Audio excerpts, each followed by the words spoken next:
We'd like to welcome you to the Washington City Planning Commission this evening for March the 21st of 2018.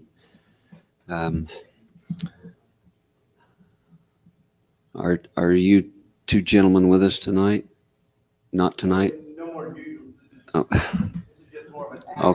okay. All right. I was just going to remind everybody to make sure that your cell phones are silenced, please. Last couple of meetings, we've had some interruptions that kind of draw individuals' attentions away from their focus. So if you would please silence those. Let me do my own myself. Okay. We will have an opening prayer by Commissioner Fatsamfu and then the Pledge of Allegiance by Commissioner Henry.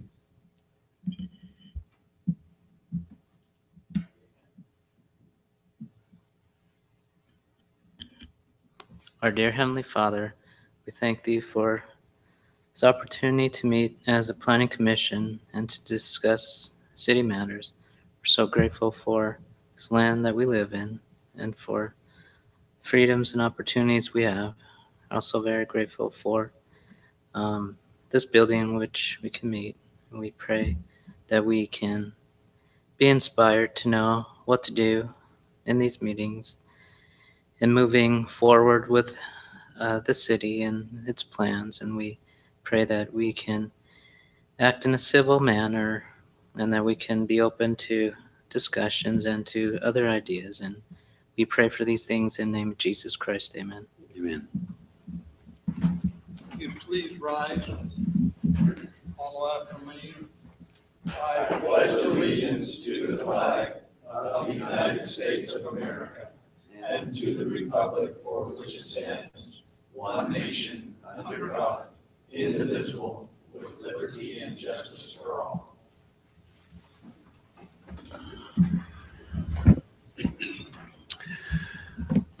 We would like to excuse for the moment, he'll probably be a little bit later, but Commissioner Hardman, and also acknowledge our two council members here this evening sitting in the front row. We appreciate them being here.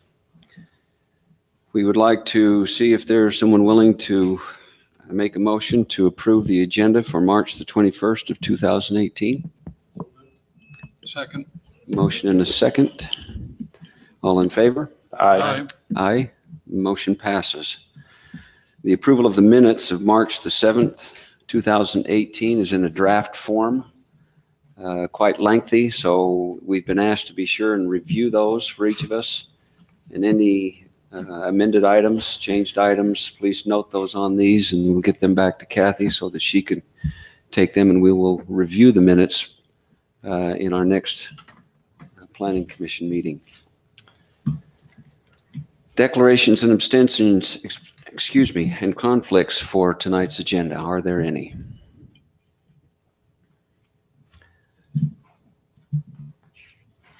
Not hearing of any, then we will move forward. Actually, Okay. Item 7C and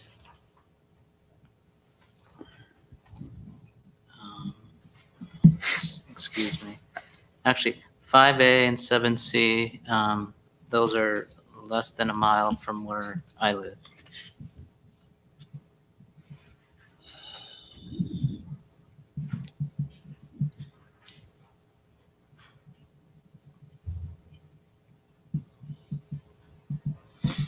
Actually, no, it's not 5A. It's not 5A. Sorry. Trying to find it. Yes. Yep. 4A. Yep. Okay. Any others that need to be brought up?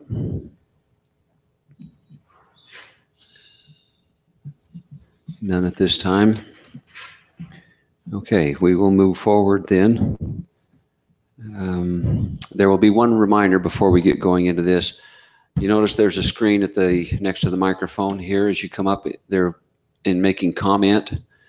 When we have a public hearing, we're going to honor the time frame on this so that each individual who's speaking will have a 3-minute period of time to express their feelings rather than a lengthy drawn-out scenario or discussion question-wise. So, and we'll continue to bring this identification up at the beginning of every planning meeting as well. Excuse me, one more time. 7B as well as, that's less than a mile from where I live. On declaration and conflicts? Yep. 7B? Yep. Okay.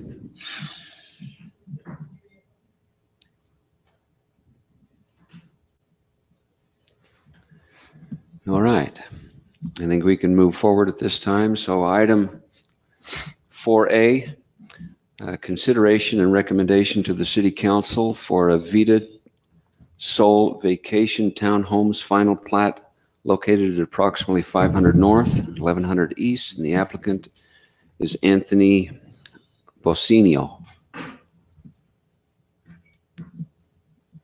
So I just took the molding off of the front panel here.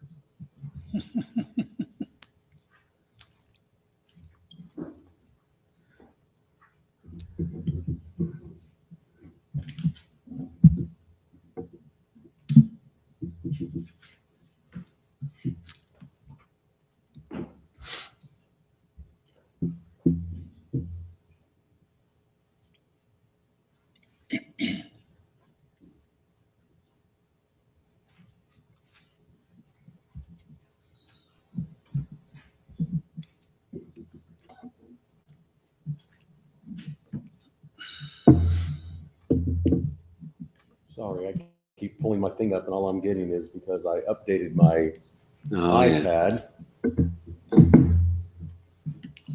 The updates or drawbacks Oh, man. become that. You got to be kidding me.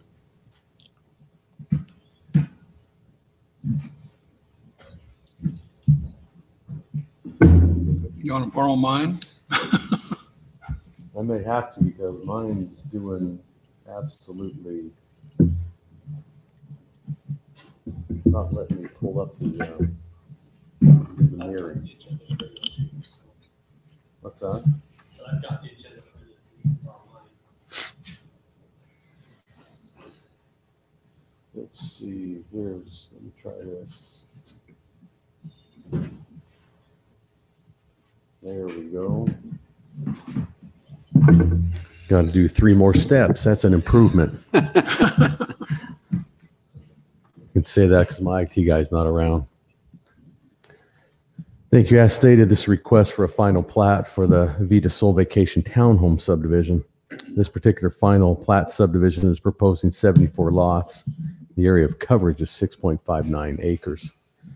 The zoning at this particular location is the multifamily residential or R3 zoning designation with short-term rental overlay zoning applied on the top.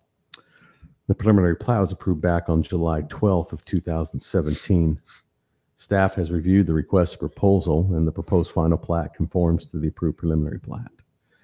Staff therefore recommends that the Planning Commission recommend approval of the final plat for the Vita Sol Vacation Townhome subdivision onto the City Council based on the findings subject to the conditions in your report. And the conditions are the standard 5 that we have for final plats.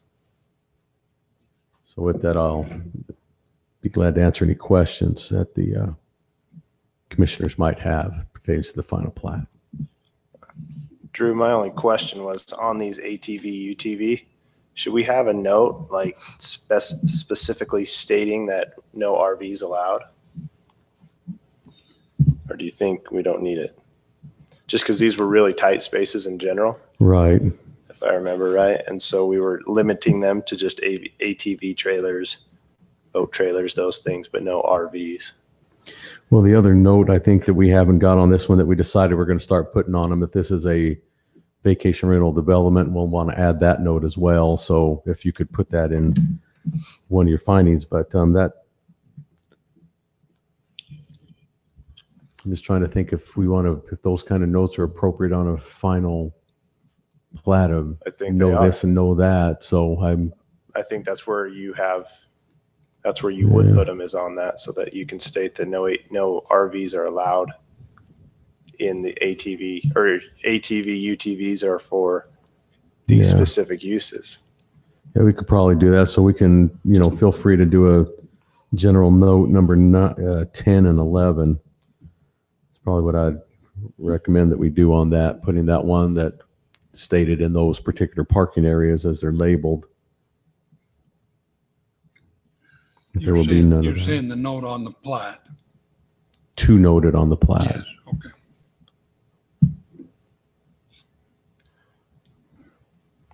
And then to put that note we're going to have on all these, this one was still when we decided to do that 2 weeks ago. This one, of course, was already running through the process and review.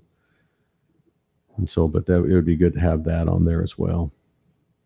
So we're putting the no RVs only in specifically designated ATV, UTV? That no RVs are allowed in the ATV, UTV.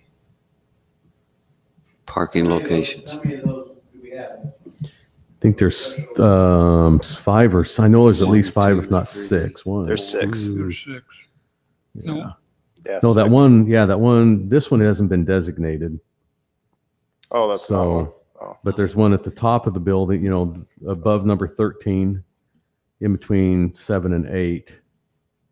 And then we have, so that's 1, 2, 3, there's 5 of those particular areas.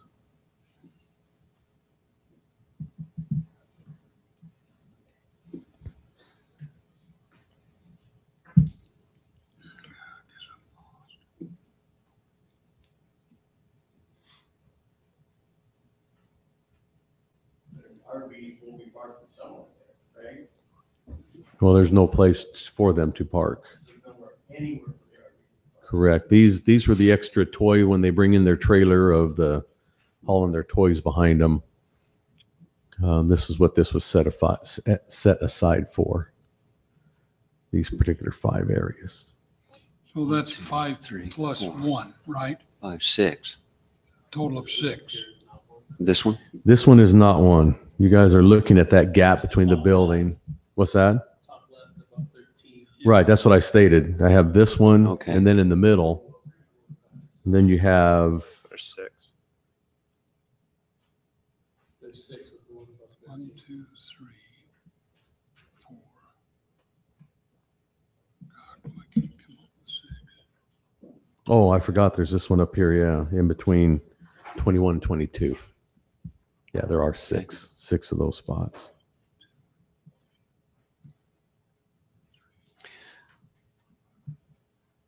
This shouldn't have anything to do with this particular agenda item, but I know that there is a requirement that one company take care of the short-term rentals. And it's not your issue either, but that somehow they need to identify that this particular piece of property will not allow that. So when people try to reserve it, they'll have to find other accommodations for their RVs. I know that's nothing here. It's just a thought and comment that I get off my wavelength. Well, it's definitely something the company that's chosen to And this is run this could this be is chosen by the owner of the property. right. Okay. Or after he's done, then it'll be the HOA will have their chance to, they can definitely have an opportunity to fire a particular company if they don't like it and Yeah. then hire another one. But it'll, Well, that at was least- a condition on the zone change that it be under one property management. And it's covered as that addition under the general notes now for us as having it identified anyway. Okay. Is there other discussion for this particular item? There's something on there about completing does that need to be on here? Do we have a discussion road? about completing the road? Yeah, well, the road. road's already been dedicated as Okay. part of, So we're good there. right? That doesn't need to be They on have to here. build it, but it doesn't need to be dedicated at this time. And I think there's still an agreement in place that actually the road that goes between the end of this and that is joined to their property, but there's through other things, there's a gap between the parkway and this particular corner of the property that they're putting that road in. It was part of one of the conditions Yeah. of the PUD the conditional use permit at the time. So that's been on.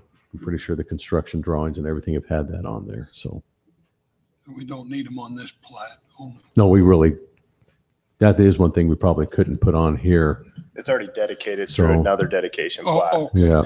So part of the Washington Parkway dedication plat, that little piece was dedicated already. They're constructing it as part of their, because they have to get that access there because they definitely aren't coming from the other side. They had the choice to build that little bit of a road or bring the other one from 1100 East, and I think it was an easy discussion in their on their side. So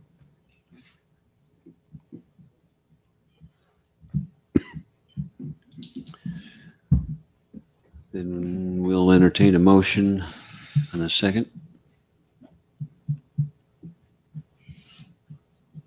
With the added note to the final plat, please, with any motion if that's going to be made. I'll make a motion that we recommend approval of the city council for final plat approval for Vita Soul Vacation Townhome subdivision located at approximately 500 north, 1100 east, with the findings and conditions in our packets, along with 2 additional general notes on the final plat. Note number 10 needs to designate the ATV and UTV parking for ATV, UTV parking only, no RV parking allowed. And that there also needs to be a note 11 that this is an overnight short-term rental subdivision to designate that for future homeowners. I'll second that. We have a motion and a second. All in favor? Aye. Aye. Motion passes. Moving forward to item 4A. Consideration and recommendation to City Council for the Rusted Hills Phase 6 final plat located at approximately Bronco Drive and Kings Court Lane. Applicant is Ray DeWitt. thank you. As stated, application for the final plat, Rusted Hills Phase 6. This particular phase of the subdivision is proposing 8 lots. The area of coverage is 3.97 acres.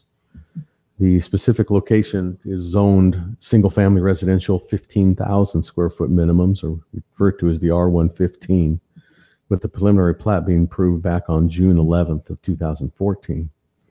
Staff's reviewed the requested proposal and finds the proposed final plat conforms to the approved preliminary plat. Therefore, staff is recommending that the Planning Commission recommend approval of the final plat for Rusted Hills Phase 6 onto the City Council with the findings and conditions in your report. I'm glad to answer any questions you have on Rusted Hills 6.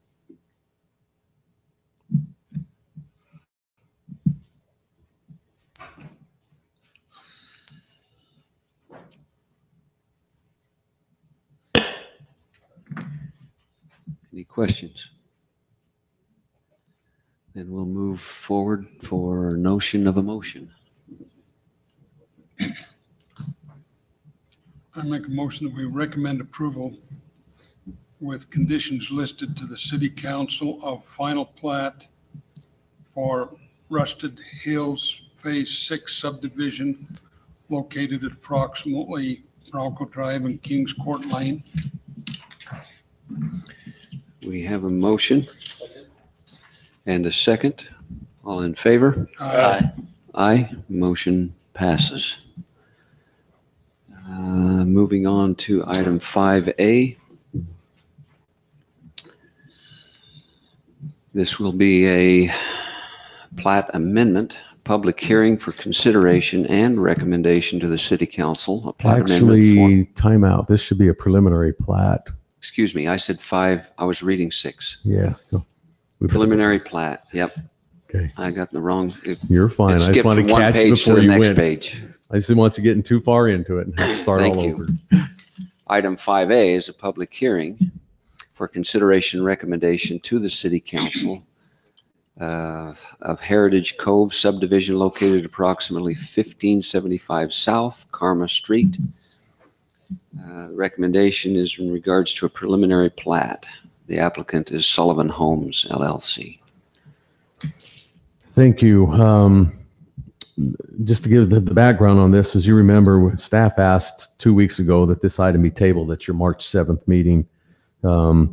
Just to point out the areas that I pointed then was this particular hashed area that we had just got turned into us and wanted to have some time to review it. So that time's been done. We're fine with everything. So the applicant is requesting approval of this preliminary plat for the Heritage Cove subdivision. The applicant is proposing 17 lots and the area coverage is 6.0 acres. The zoning designation at this particular location is the single family 10,000 square foot minimum, or referred to the R110. The surrounding zoning is R110 to the north and west, with R112 and A20 to the south and PUD to the east. The preliminary plat approval request is in following up to a recently approved R110 zoning by the commission and the council for this particular parcel. The proposed subdivision conforms to the approved zoning. The request meets the subdivision requirements and other ordinances as it relates to this particular location. Staff's reviewed the request, recommends approval with conditions of the preliminary plat as outlined. Therefore, staff is recommending that the Planning Commission recommend approval of the preliminary plat for the Heritage Cove subdivision onto the City Council, and that's based on the findings subject to the conditions in the report. And those are the standard 11 conditions that we have for a preliminary plat. Just to make note, one of the issues why this had to go back is drainage. We'd been trying, and the engineer had been trying to find a way to get the water all the way from lot 16, 17 that's going to be coming off the backside of that hill all the way over here at the Heritage Drive in this detention basin that then goes into a pipe that ultimately dumps into the Virgin River. So we were trying to do a multiple of different things, and the particular proposal came and they worked it out with Public Works to add these particular this area up here to the lots, because this is where the water is going to be coming down onto those particular lots itself. So they'll be taking care of their own water individually and then take it out to the street is how those lots will be built. And then it'll end up into follow the streets. So it'll be on Janus Court and come down, and then it will enter into a catch basin here, follow behind the existing homes at the side of the hill, around the hill into the detention area, and then on its merry way to the river.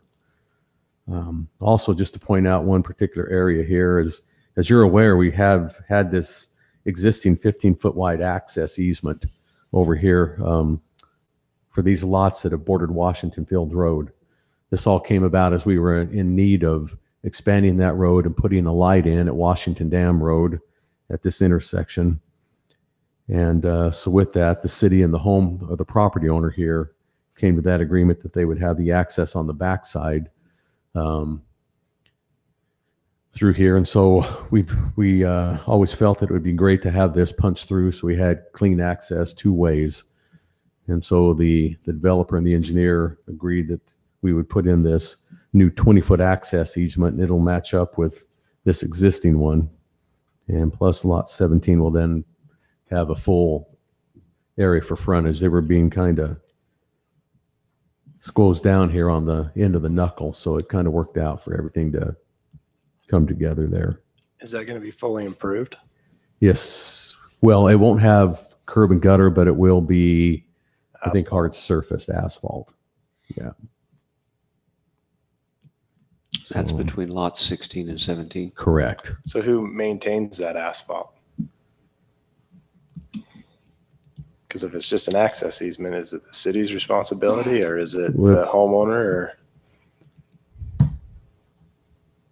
In this particular case, if it's not common area, it would fall upon that homeowner. yeah, So I'm just When you say homeowner, you're talking about the lots that are along the Washington Field Road. Is that what I'm understanding? well, in this particular case, if they wanted to get together and all do that, I mean, what they ought to try to do is all get together and pave the whole access down these lots and that, and then go into agreement between all of them. Well, I Now, that's always easier said than done sometimes. So, I don't know. Seems strange, that's all. yeah. But this is a strange, unique circumstance that happens every now and then. And just with the need. We couldn't have any curb cuts out on Washington Fields Road into any of these parcels. So this was the alternative. So and we have felt strong for a while as a city that we wanted this to get punched through there to be able to have emergency access in case and any other problems. And I think it'll work out for everybody once that's all developed out through that strip. I just hate for that lot to be, guy think it's his driveway and then turns into just problems for the city is my concern. Yeah. So that's why I was wondering who would maintain that. Cause I know it's not big enough for a standard city road or. No, So- not by any means. And Plus we we don't, actually have quite a few of these around in different subdivisions, that they are tied to the lots. Sometimes they're a split. I'll have a 26-foot wide area and each one of the homes owns a 13-foot thing, but then they give the whole 26-foot as an easement to access easement for both of them and public utility easement. So, Well, if the plat doesn't specify any particular maintenance obligations, that wouldn't be maintained. right. just up to the property owners. Yeah. I'm not saying it has to. I'm just. No, but that's a good question. Or I'm good just concerned issue. with, is it going to fall back on the city saying, hey, you required this access easement and now you're not maintaining it? I'm just making sure we're not putting ourselves in a situation, but No, it still have to be specified on there either way and right now is with it being part of lot 17. So, Wonder if it would help if we put on that private access easement or something so that it's got a little more designation. well, if it's private, Well, then it's- you got to deal with HOA and gets yeah. a mess And, that way. and then that word private can be a two-edged sword and Okay. it's probably, I just know that it's an access easement, and tied through there. And when you look at the plat and it says, I also have an access easement here and they're tied together there. So, Okay.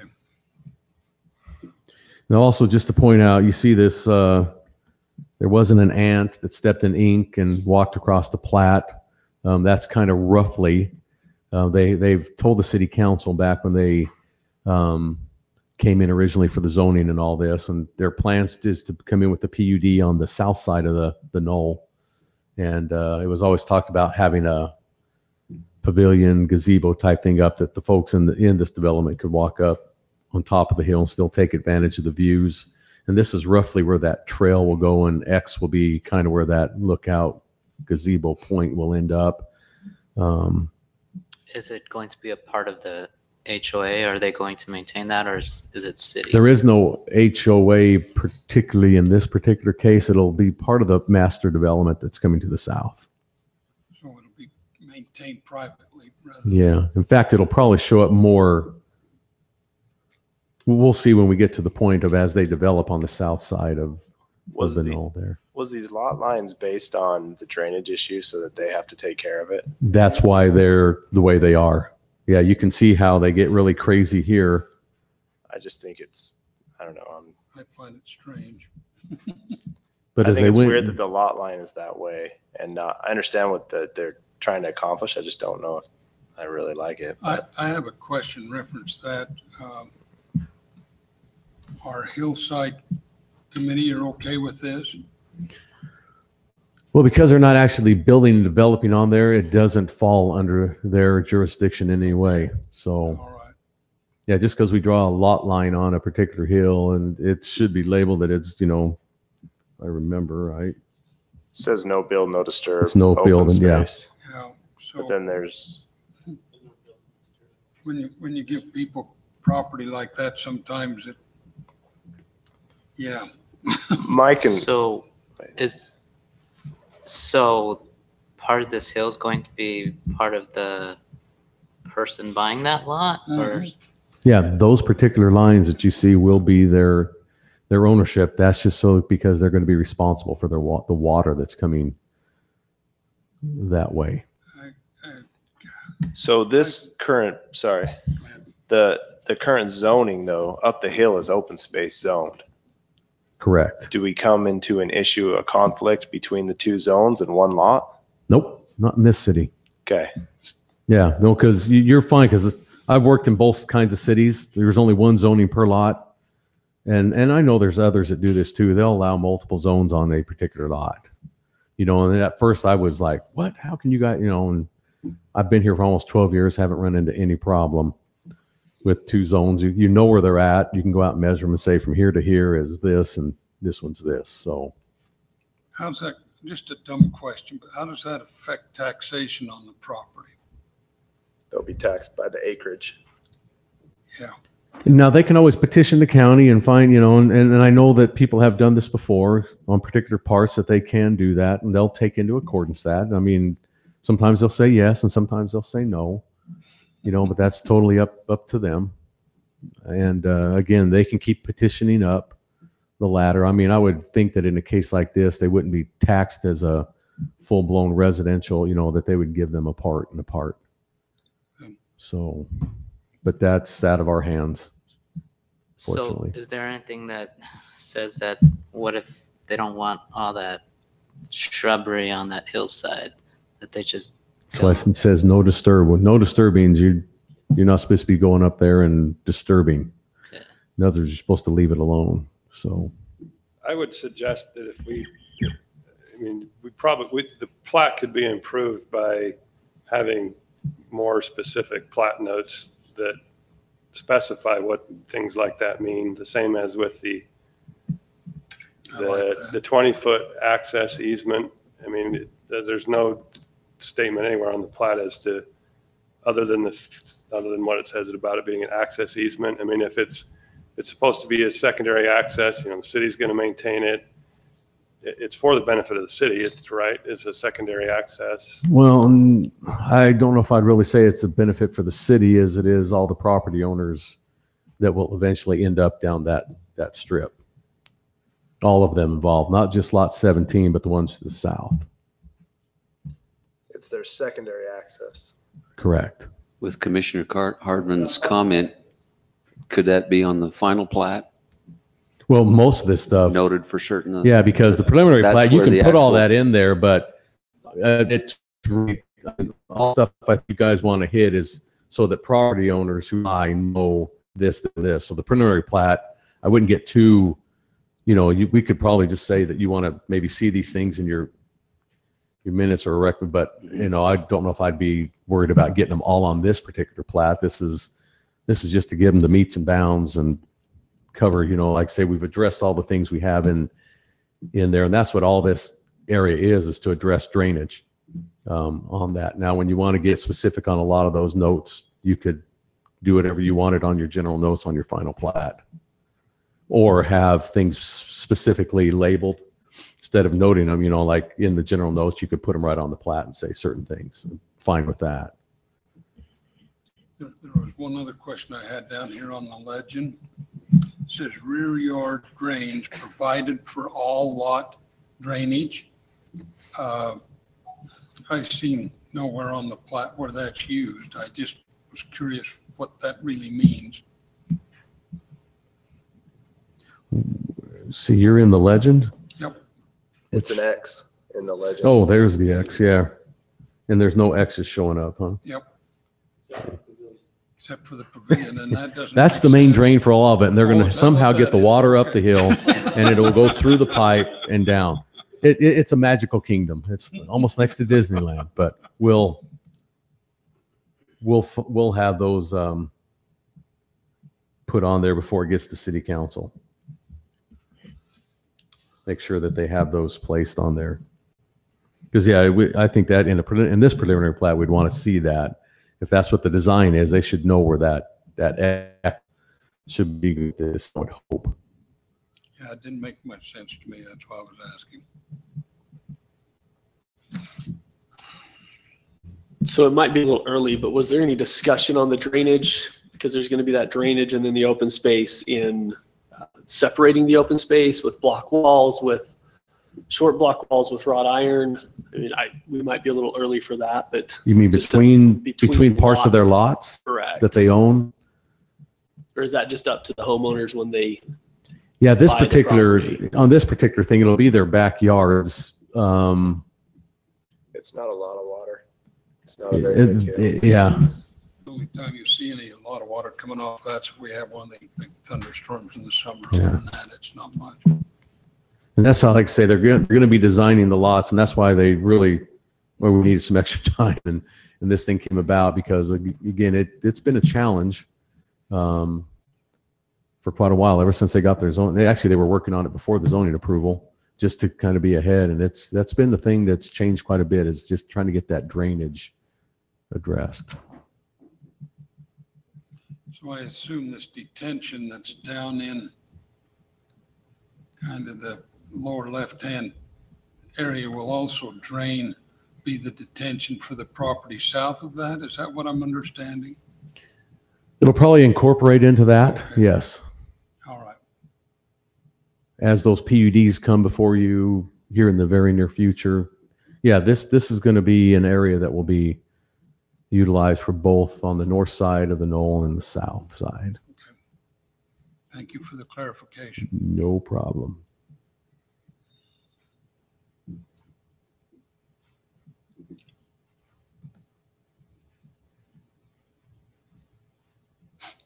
Other questions for discussion?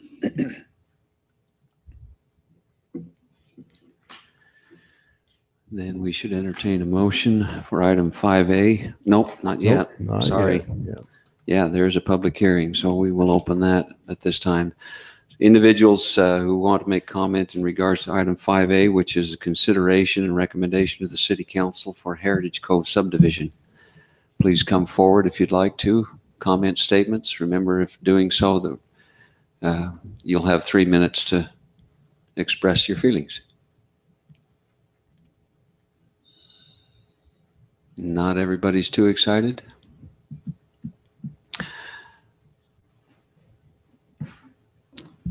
Please state your name. I'm Adam Allen. I'm with Bush and Gudgel, the engineers. I just wanted to point out those X's that you were pointing out, those need to just be removed from the legend. We are no longer putting those in the back of the lots. Okay. That was part of when we were trying to go between if we were going to be able to get the drainage to go all the way behind the lots and out or not. So virtually that note at that on That on just this needs is to be taken out of the legend. okay. So Thank Thank you you. for the clarification. Anyone else for a comment?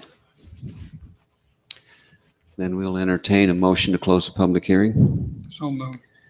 A motion and a second. All in favor? Aye.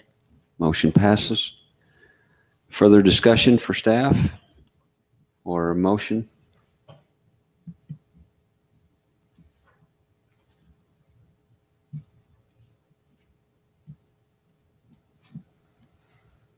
Am I reading this correct? All these lots meet the 10,000 square foot, even though they're a buildable area, right? They look like it. Smallest one, I think, is lot 3, and it's 10-8. Well, I meant the ones that go up the hill because Oh. their lot square footage says 33,000 square feet, but is there 10,000 buildable acres? Yes, they all are. I saw that before we did this. Okay. Before they changed all this, they were all 10. Yeah.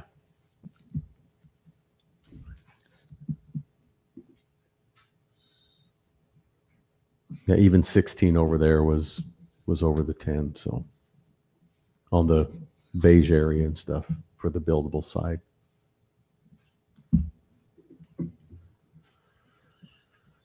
And maybe just for my clarification, because maybe I've just never looked close enough, but I've never seen the no build, no disturb open space with pedestrian ingress, egress.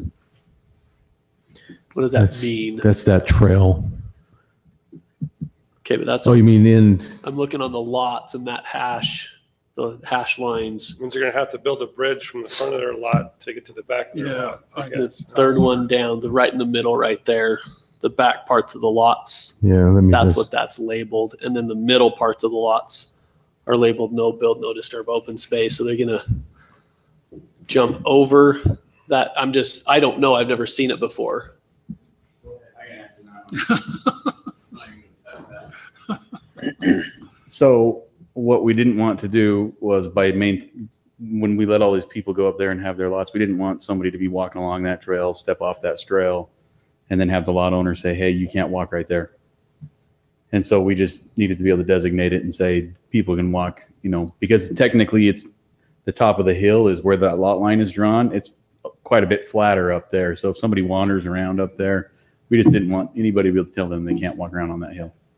So that's the reason why. We don't want to build anything on it, so that's probably, I get the point. Yep. Just start listing more things on there. So. Thank you. I've just never seen that before.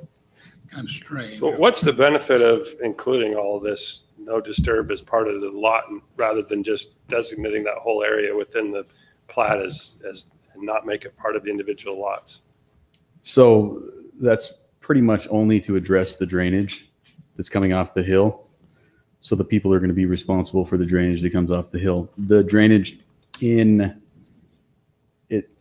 storm drain is super shallow out there in the roads. And for us to try to run a storm drain line along the back of that, it was going to be out of the ground by the time we got up there. And so the only way to actually be able to, either we have to catch it before it gets to the lots, or if they own it, then they can, we can deal with it in the lot and pipe it out to the road that way. It's going to be extremely minimal just based on the size of that hill. Is there a better, I kind of look at it as why can't we accomplish two things and not make that their property? Is it because there's no HOA? Can't we just say lot 1 is required for the drainage, but doesn't own that property? Or is that just something we can't do because of legal rights? I think it has to do with my understanding, and correct me if I'm wrong, in Washington, you have to be responsible. I can't let water fall off onto their property. I can't let my water fall onto their property. I can't make them responsible for that drainage. But it's natural. It's natural water, so it is what it is. And if you just put something on the plat that just says any water on the adjacent hillside is open to the owner, I just think it's overkill, and I think it is more. I think we can do better than this. But I don't want to. Staff is the one that deals with it more than me. Right. And we just kind of went back and forth with Public Works, and it took us a while to kind of figure out how we were going to solve that problem. And this was the best thing between us and them that we could come up with. And we're open to being okay. We just don't want there to be any legal problems with that or anything like that. I guess I'd refer to Attorney Starkey on what's the law. Or That was involved in discussions on doing drainage, and they're, probably for good reason, they don't ask the attorney to deal with their public work drainage issues. But the reality is that if what you're trying to say is that lot 1 is still responsible for the drainage on all that land up behind there. So in order to have that effectively run with the land, you're still putting in the description of the land above there that they're responsible for and recording it against the land, or else they're not responsible for it in the future. I understand that, but I'm wondering why they're responsible for that drainage, because it's just natural and it's there. No. That's where I guess you'd have to ask Public Works what their concern was with that. I understand that there's drainage that's going to come down, but if they're not touching the hill and they're just grading along it, then. Yeah, that's an engineer seeing the question for the first time, not knowing the answer. I can promise you the attorney seeing it for the first time doesn't know the answer to that. So I think as a Public Works, if they responded to it, that might be more helpful. It's just weird. That's all. It's just an interesting way of looking at it. I've never seen it before. Yeah. And I hope I've weird seen isn't them a own up the standard. hillside, but usually they want it for their view. And when I first look at it, that's what I thought it was, hey, we're just trying to say we have more acreage when really we don't. But if I'm out on the drainage, we'll let Brandon. Brandon Wright with Public Works. They brought this in, and we went through 3 different options. The mic up a little bit, Brandon. It was either a pipe at the toe of the hill.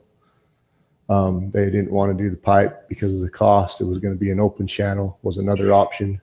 The open channel was going to be against each property, which would be a maintenance issue. Mike Shaw, Lester Dalton, myself met with Bush and Gudgel, and we figured that this would be the best one. Let them handle, each property owner would handle the drainage as it comes down for that with those lots. That's how it came about this way. Yeah, I understand that. All three options were going to be just like this. Why not just require them to put in the kind of drainage that would address the problem at the outset rather than make it If the incumbent upon pipe would have went in there, then we would have had a maintenance issue. Who's going to maintain that? An open channel was the same way. Walls being built over it, tumbleweeds collecting in the channel. So we just decided to address it this way and let them deal with it. So does that mean if they, say, 5 years from now, they find that there's a drainage issue coming onto their lot, that they'll have to address it somehow by putting in their own open channels, what you're saying? Correct. Or, Correct. Through their yard. Only it'll be the property owner's problem instead of, is that the way I understand That's that, correct. Brandon? That's It's correct. property owner's responsibility rather than the, whatever it is. That's correct. That's all the more reason for very detailed notes on the final plat to explain all this. So that whoever buys it knows what they're buying. That one, I still can't even, because you're right. Typically, water's going to go how it goes and off of a natural terrain anyway. So they must have anticipated something that involves a goofy event in which, Are we? yeah, somehow that land, it's going to come up on your lot and you've somehow directed it onto your neighbor's lot anyway. I just don't. Are we cutting this hill at all, or are we filling on it? So we're not cutting on the hill. We're not filling on the hill. We're not touching the hill. And so as the water comes down on the hill, if the landowner owns it, the landowner can't ever come back to the city and say, I need you to deal with the water that's coming onto my property, right? If we put a pipe back there and there's a 25-foot easement and the pipe gets filled and then for whatever reason, which we don't ever anticipate, there was a flood, then they could come back to the city, the HOA, whoever's not maintaining it. If it's on their property, they have to deal with it. They know that from the get-go. When the home builder builds this, they're going to build in mind, when they put in, their drains and things as they're going out to the road and they catch their backyard water. There's nobody for the homeowner to go after so if it's theirs. are you guys going to provide any inlets that eventually connect to storm drains that lead out to the street? If they so choose to do that when they build that in their lot. It'll be their personal. It will be Surface like in drain. their yard drains. The amount of water that's going to come off of that is extremely minimal. We've done a pretty extensive drainage study. There's not a lot. It's just that there's no issue with it being an open space, a city space. The city was supposed to come maintain it. We just kind of the way that it's done now, it's insulated against the homeowners having anybody else to blame. Have you been on the property itself? I have. Is there any indication of erosion coming off of that onto these lots that you had? Not that I can tell, but it's it's pretty hard. It's got a lot of vegetation and it's pretty rocky, Okay. so it's hard to tell if there's any erosion going on. It's just years of some of the heavy rains that we've had. I just was wondering if that was any indication to move in this direction as well, along with the support that there was no other option to contain that water as it came off. We don't foresee we don't feel like it's going to be very much water or an issue at all that you wouldn't handle with your normal backyard drains that you'd put in with your landscaping. Okay. We have the most complicated stormwater system and management, I think, of any of the governmental entities around here with our stormwater, with the local stormwater czar, Lester Dalton. What I suspect is Lester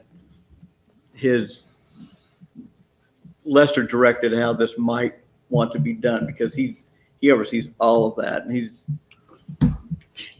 he's given more headaches to more people just because he's so involved in it. And so,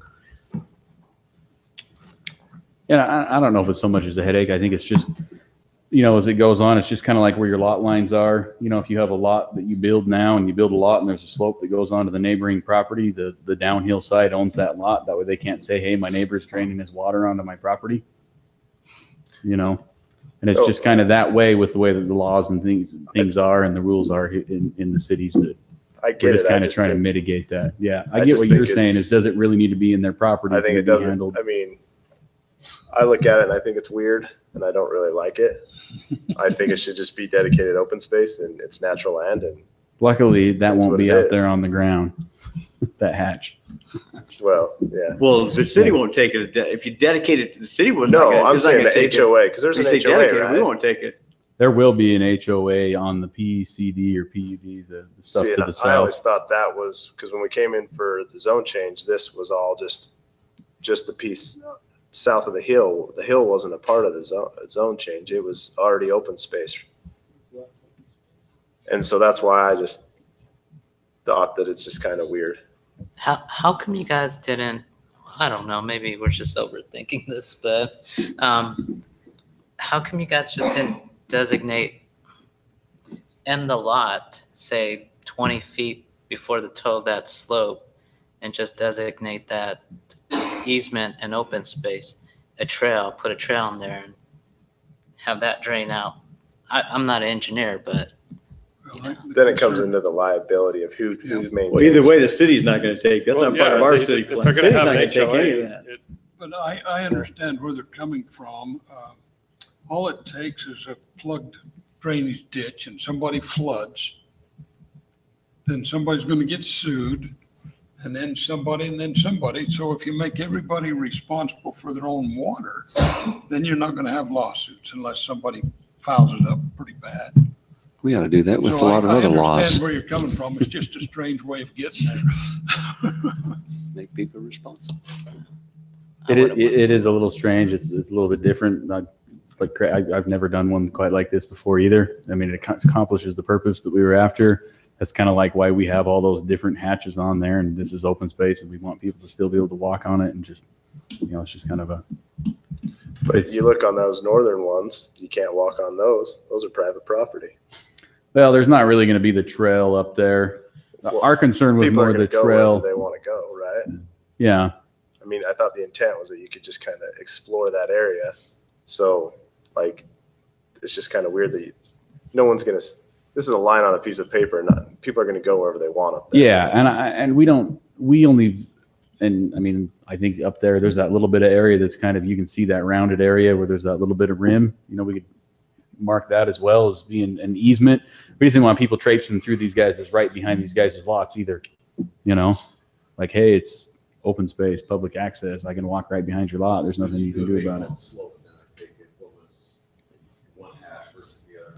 Yeah, mostly like once it got to the point it was so steep, we just said, okay, they're not going to be walking off the cliff, hopefully. That doesn't mean they One won't, of the but concerns I have, as I think about that, if somebody gets up there on lot, let's say 15, and they fall down. and start playing around in the rocks and fall down and break their neck, is the property owner going to be liable for that? It's his property. It's his property. If That's you the understand where question. I'm Will- coming from. Will they be sued? Not whether or not they're liable. Well, I You know, can't- but you understand There where could be a I'm million coming reasons why from. they're liable. Maybe they put a cache up there and they said, people come search for it. It'll be fun. I mean, there's a lot of reasons to give you liability. Whether you're gonna get sued because your name's on the title, that's a different issue. Lots of people get sued. Well, I know, but I'm just concerned that if we just leave it open and maybe you put some signs up there or something that enter at your own risk. It kind of seems like the people that are buying those lots are like, you buy it as is, you assume all responsibilities, sort of stuff.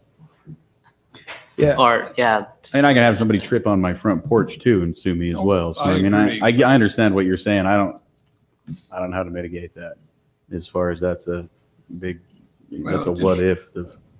Just I don't wondering know. if there was some way we could, Make that identification on the final plat. something, I'm not quite sure where I Take want it to to go that with point. it, but And I've said this before, at some point, there's a point at which you can't be warning about everything just on a plat, because then all of a sudden, what did you leave off that you didn't warn against?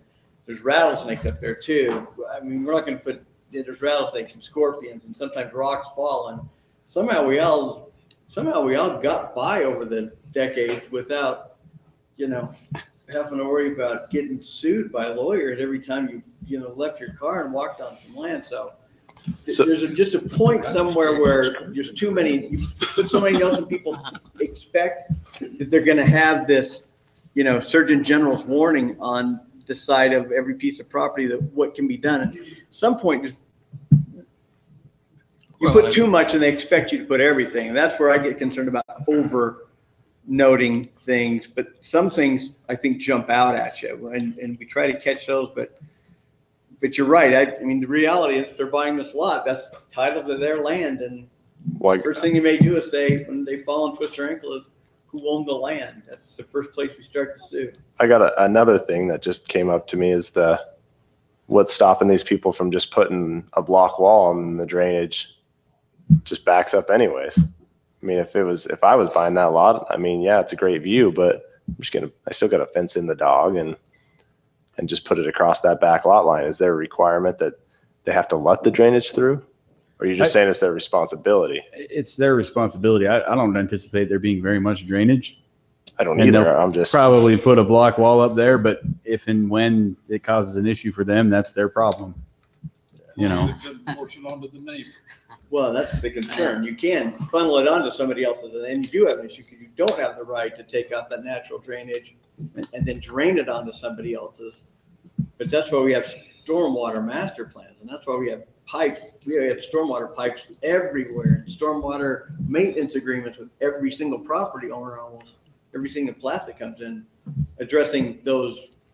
I mean, I could storms direct my issues. landscape drains in my backyard and flow onto my neighbor's property too. I mean, I can't foresee everything everybody's going to do either.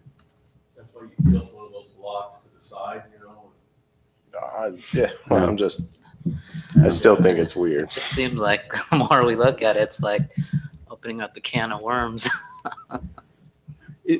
It's either way. I mean, we could go back to the open channel in the back, which then is, if something happens to it, then, you know, either way, somebody's looking to get somebody. That's the problem that happens in our world today. Well, don't feel like I'm opposed to it. No, I It's agree. I something understand. really There's all new and those- different. Yeah. Anything else for the applicant?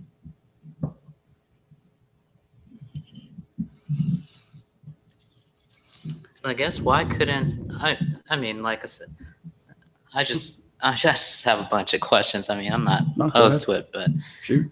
why couldn't have there been, I guess, an HOA where the HOA owns that, you know, that portion of the hillside? And they do. Well, there could be an HOA that owns the portion of the hillside, but the same thing that comes up is, okay, let's say we put in drainage back behind it. Sooner or later, the HOA is not going to maintain it. And this comes directly from, most of the time, from Lester. The things that me and Lester have talked about before is the HOA doesn't maintain it, but the homeowner does not call the HOA, they call the city. And so then it instantly becomes the city saying, well, then the HOA didn't maintain it and this and that. And it's, you know, the homeowners don't usually call the HOA most of the time. And so it's, And my thought is you refer them back to the HOA and move on. That's my opinion. Say it's your HOA, it's not our problem. Yeah, I wouldn't want to buy these lots. I'll tell you that. I'd Well, buy I'm it for pretty the sure view. Lester says that, and then the mayor gets a phone call, and then individual city council. yeah, I was going to say, I'm sure that's been said before, is to call your HOA, but it doesn't always help. And then they call these gentlemen right here. What happens? They have time on their Well, hands. let's face it, if an HOA works good, it's great, but how many of them don't? And that's the difference. If It's the more on that back side of your statement than on the front side. Yeah, I happen to live in one that's managed professionally and it works very well. But there's a lot of them out there that elect their officials and blah, blah, blah, and then it goes to hell in a handbag, and that's really what it's about. Get too many phone calls, eventually Commissioner Hardman or Miles offering to get phone calls from him too, and so, you know, it's an economy booster if nothing.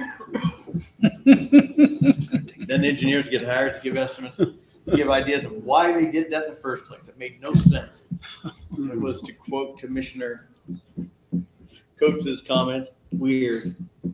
I'll put that on the estimate for you too. Well, gentlemen, let's consider a motion here unless we need to beat the horse a little more. Did we close the public hearing? Okay, I can't remember. It's been that long. This gentleman was, I know he stood up during the public hearing. I didn't As the remember closing applicant, it yeah, after that. just to identify the X mark where it's not Okay, going to be that's on the right. plat. All right. So if there isn't any further discussion, we need to entertain a motion.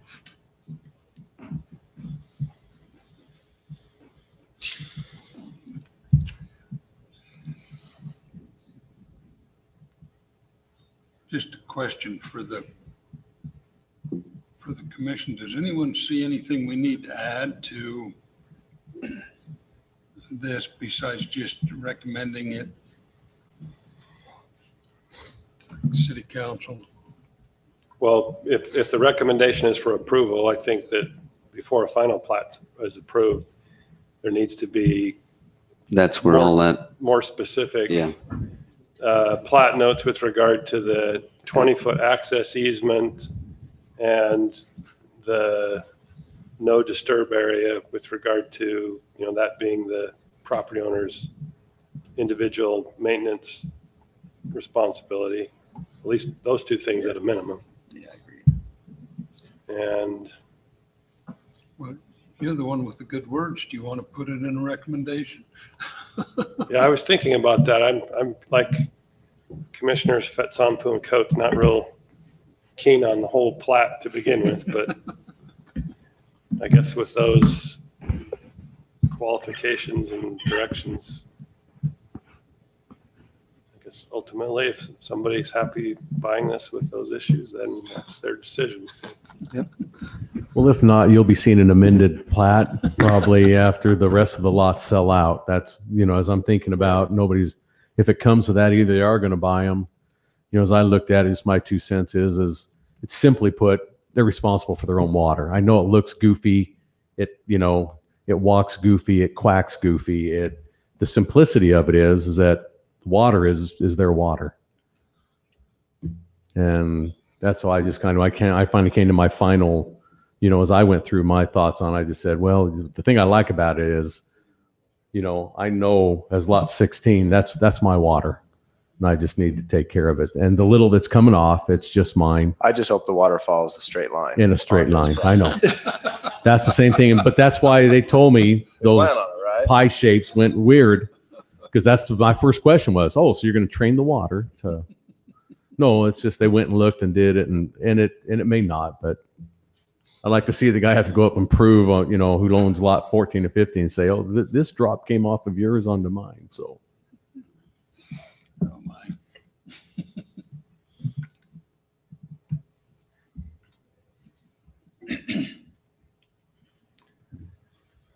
All right. Do you have an agenda so I can look at the plat while I make the motion?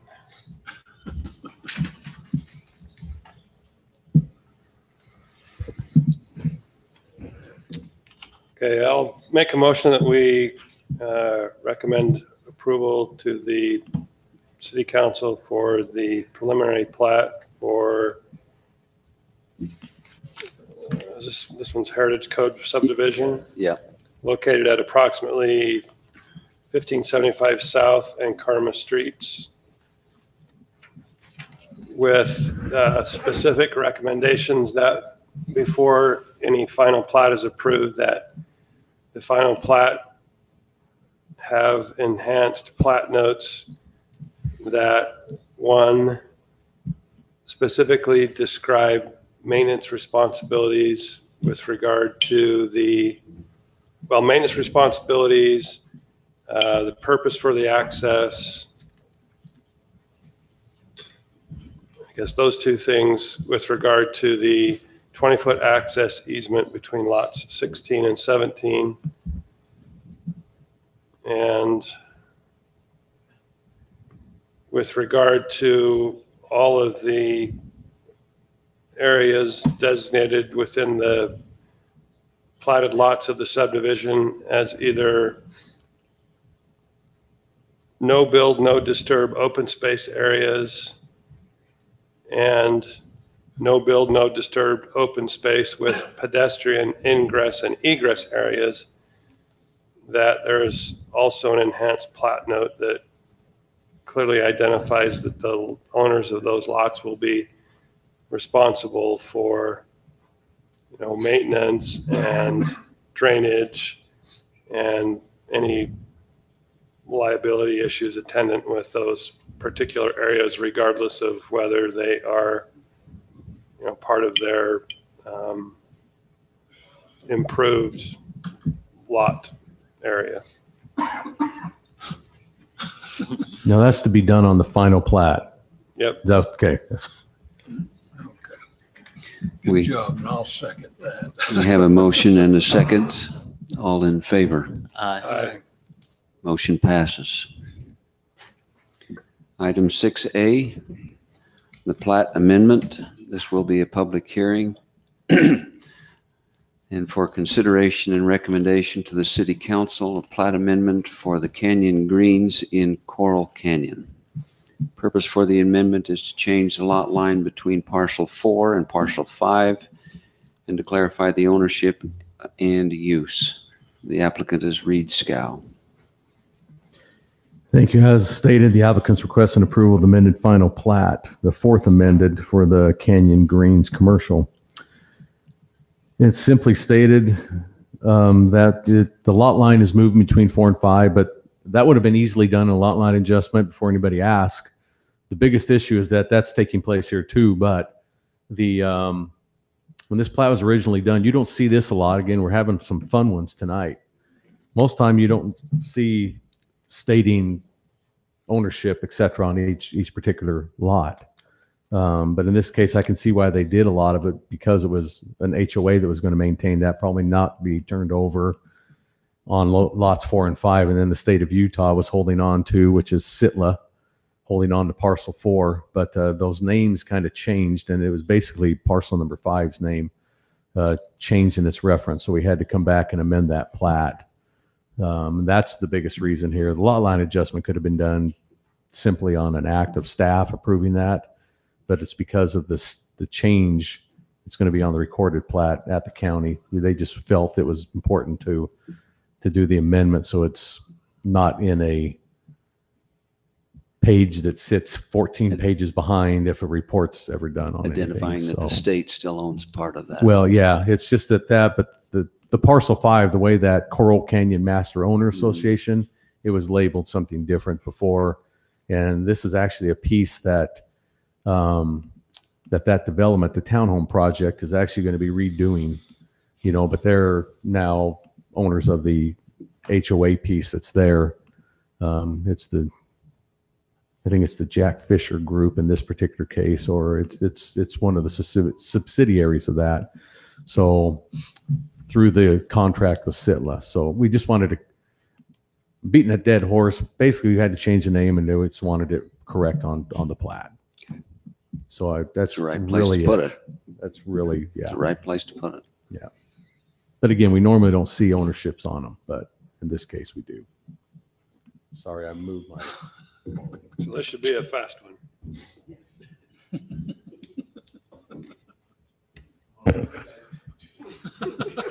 Are there any questions for staff? I'll be quiet so that it goes fast. You're a substitute anyway.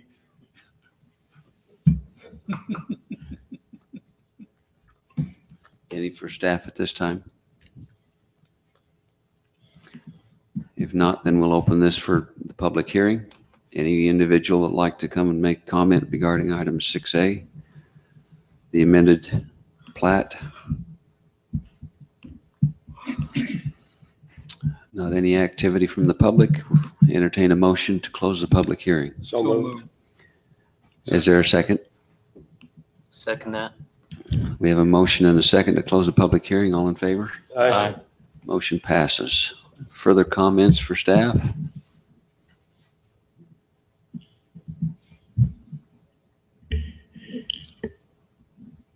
I'll do the easy one. I'll make a motion that we recommend approval to City Council for the amended final plat for Canyon Greens Commercial Center Phase B, Fourth Amendment subdivision, located at approximately 2251 North Coral Canyon Boulevard, with the findings and conditions in our packet. Second. Motion and a second. All in favor? Aye. Motion passes. Moving on to items 7A, conditional use request or conditional use permit to address, let me rephrase that. Conditional use permit C-18-07 to address mitigating condition. Number 7, to remove the center of the pole 150 feet to the north. Applicant is TriStar Media, LLC. Many of you are familiar with this. I think Commissioner Hardman wasn't here at the last time that this went, but you gave an extra condition at the end on your approval of this, that they needed to move it 150 feet to the north. I'll just keep it brief. What happened is they went out, started laying it out, and we were made aware of there was 2 power lines that run east and west, pretty much up around in this particular area somewhere. And as they went out and laid out the center of the pole, then went out the distance for the guy wires, etc., they weren't able to go the whole 150. They were able to move it 95 feet because they ran into then a conflict with the power lines. So because that condition wasn't met, I just told them we need to come back and let the planning commissioners know. They moved it as far north as they could until they ran into the conflict to make sure that you're okay with and adjust that one condition to be at 95 feet. And so that's why we're here, just to keep it simple. So they're lacking 55 feet of what you wanted, but it's due to 2 existing power lines that run through that particular area. A couple other things that I noticed was that they reduced the footprint from a 20 by 20 to a 10 by 10 wood fence as well, to have less disturbed area within the project. Which was a plus as well, right? Which is a plus. There's less stuff to get hit. To gather, yeah. So that's why I just wanted to make sure. I just felt because it was your decision and it couldn't be met due to that we needed to come back and get your blessing on the 95-foot moving, and then they can move forward.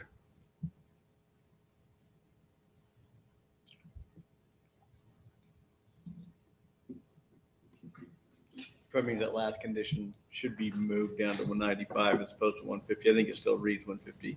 Well, I wanted to leave it on there and let them, and we can adjust that if they make that. And then when we sign the final one, it'll say 95.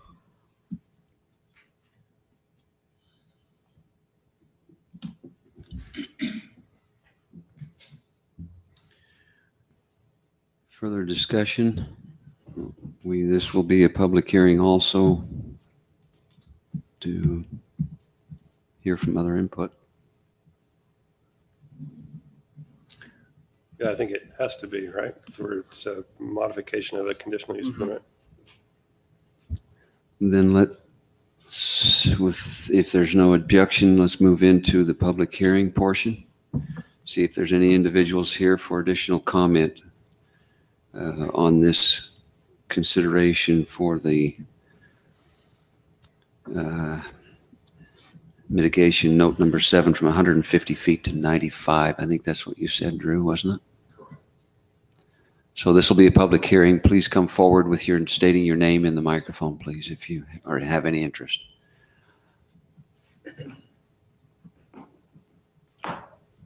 I'm Ray Carpenter, obviously the applicant. We have tried in quite a few other areas to comply with the requests of the staff to provide quite a few other mitigating changes to the design. I think that with each thing they've asked for, we've complied with that and made it so that it would work for what they wanted to make the project work. Okay. Thank you. Any others?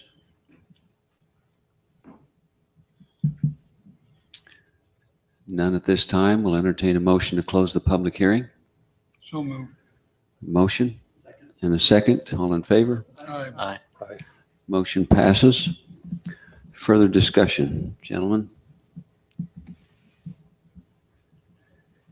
Well, you know how I felt. I still think it's bad practice to put stuff in the floodplain in an active floodway area, but I know that they've been workable with staff. So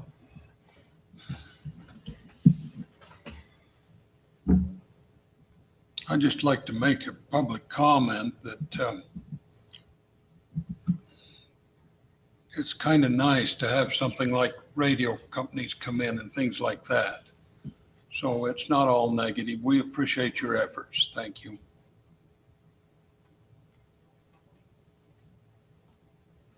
I'll probably abstain from the vote only because I didn't participate in the original to really understand, all the conditions and why they were imposed and whatnot. So.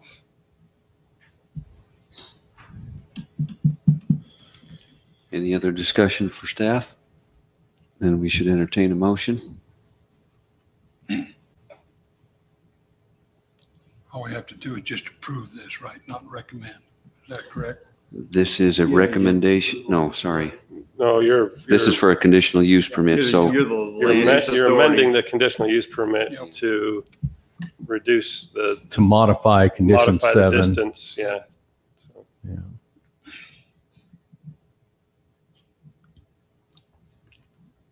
I would like to make a recommendation that I'd like to make a motion that we approve C-1807, a request for a conditional use permit for hardship relief to the wireless telecommunication facilities ordinance for the radio tower at 1300 South and 100 West.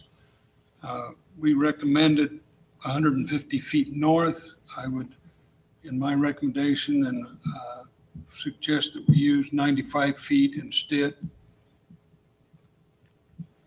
and that's for condition number 7. 7, sorry.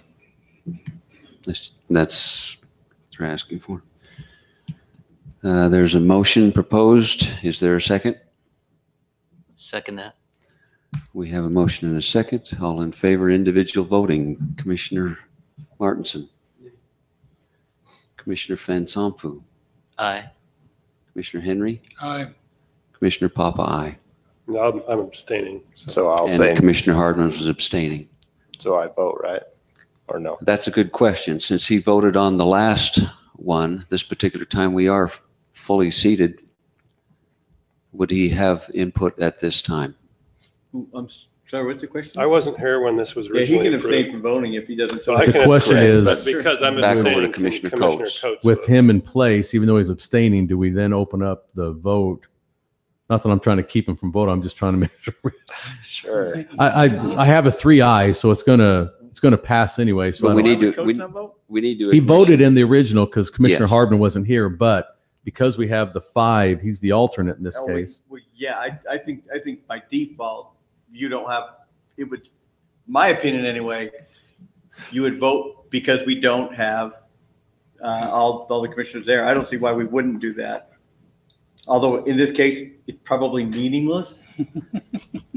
But I Given would the- like to given put the- my let's- on let's record. ask Given the Commissioner input of Coates. Let's ask I Commissioner think it would be Coates fitting. for his input at this time based on the fact that he voted at the previous application.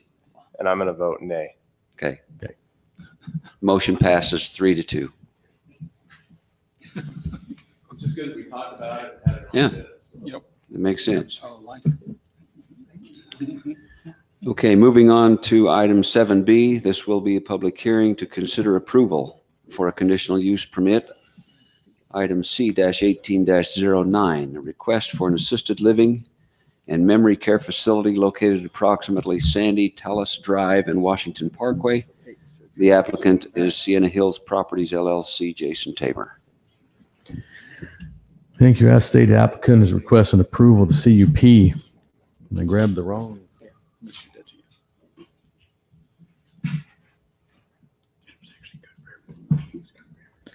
The wrong report. So here we are seeking for develop a multifamily apartment project in the form of independent senior living apartment complex with an assisted living / memory care facility located again at the corner of Sandy Talus Drive and Washington Parkway.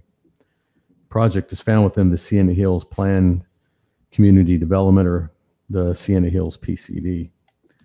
The project's area coverage is 7.9 acres, and the site is proposing 150 dwelling units of independent senior apartments in the form of 115 one-bedroom apartments and 35 two-bedroom apartments. Also, another building is being proposed. This is the one on the right of your photo is the senior living, independent living apartments. The one on the left in the figure of an 8 is 150 units for assisted living memory care.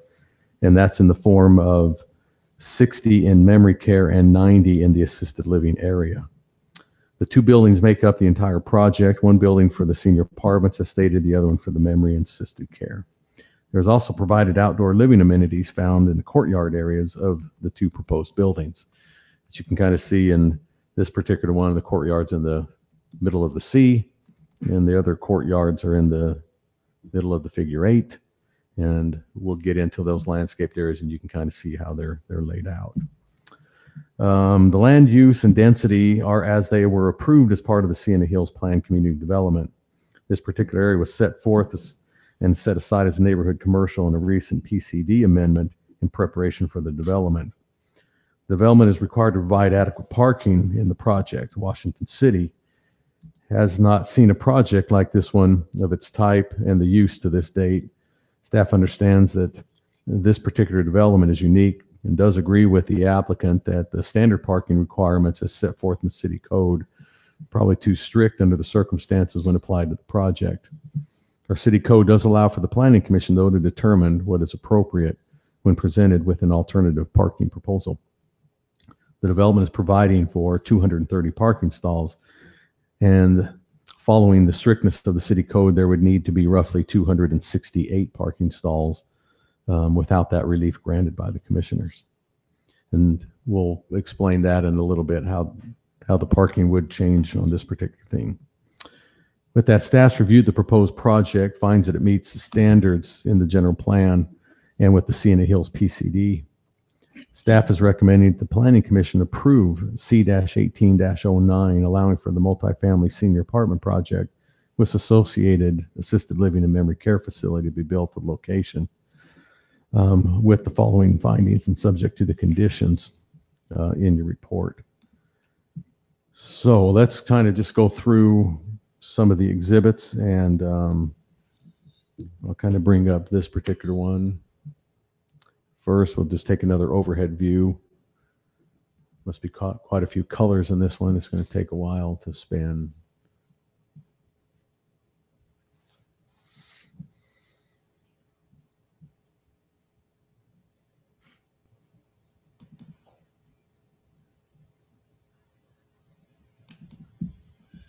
Has anybody seen any good movies? No, I'm just lately.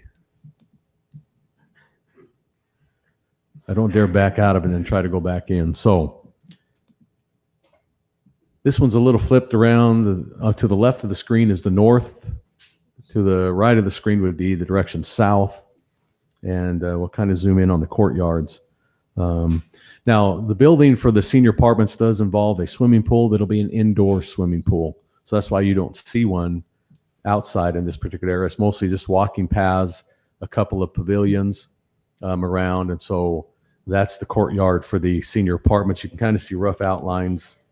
They'll have quite a few amenities in the building. It'll take care of a lot of the people that live there. A couple of restaurants built in, other amenities, a movie theater, small one. That'll be in there showing different things. So that's kind of the project here. Moving across the street in the assisted living memory care, you can see they have two different courtyards for the folks that they'll probably be able to visit their family member and go outside and be in the sun a little bit, but not too much in the sun with the height of the building. So it'll still be nice to be outside in the courtyard. And it's landscaped well throughout the project, all around the perimeter. And this particular project also, I need to point out, is you may notice a little driveway here. There is X amount of stalls that are underground that will be provided. So there will be an underground parking area with other mechanical systems down there as well. So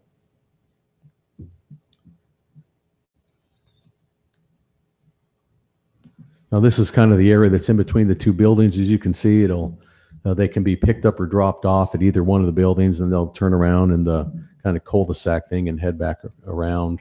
But this, again, is just that landscaped area between the two buildings for the receiving of vehicles and the departing of vehicles and people as well.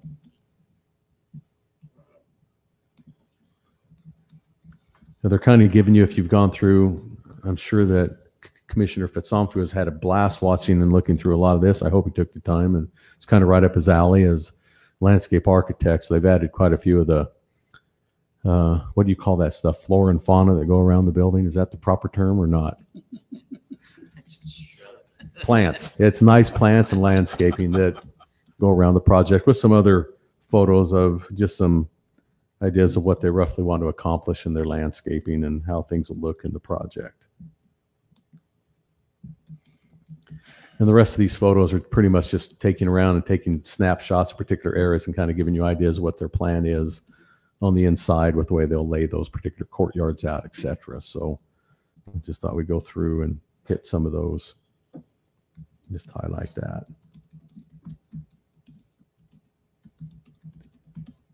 Just a lot of the samples of the plants they'll use, etc.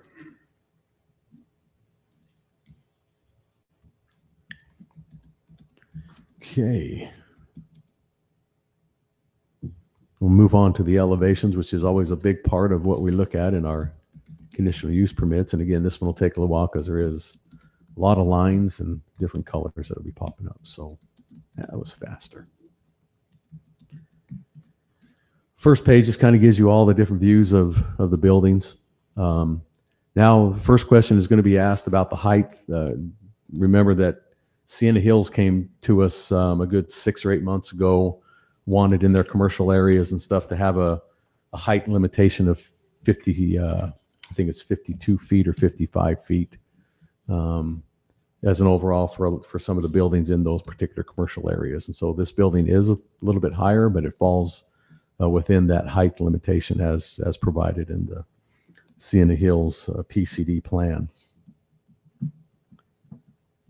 They've kind of come and shown you some of the, this will be the stucco stonework that'll be on the buildings, metal roofing, fiber, cement panels, etc.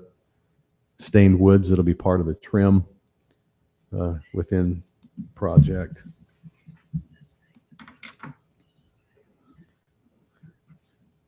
So these are just roughly going through the elevations.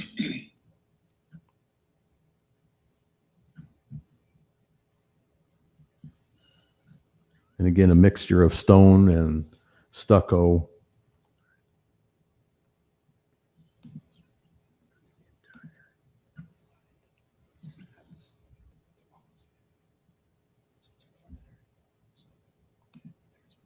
These are the interior views in the courtyards, etc.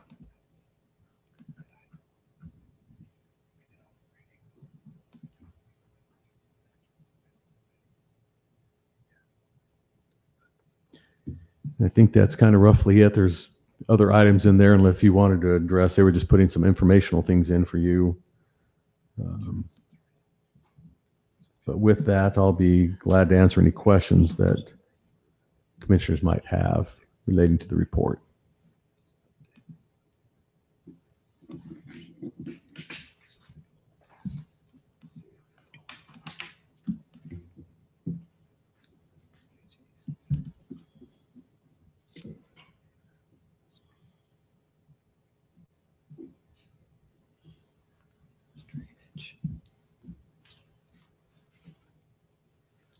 Am I correct in thinking back that they talked about the assisted living and memory care facility when they came to us before? Wasn't there something mentioned about that? No, we talked a lot about the one up at the Brio project. Okay, That's right. probably what you're, All right. you know, we talked about those particular things. And that's that one that was approved a couple, might have been even 2 weeks ago or 4 weeks ago. That was, they had an, you know, it was a either or at the Brio development. Sienna Hills never labeled a particular area that way. They just kind of leave it open for the customer to come in.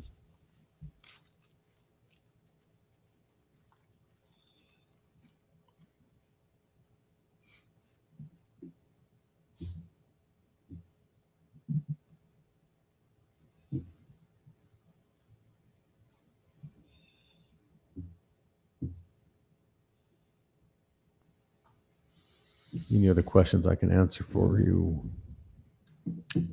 I'm trying to pull out of my memory from my earlier studies of this. I thought I'd had a question, and I thought I noted it someplace, but I can't find that now. So, It may come back to you. yeah. If there are no questions for staff, any objections for public hearing at this time? I'll give you a chance to study and listen then.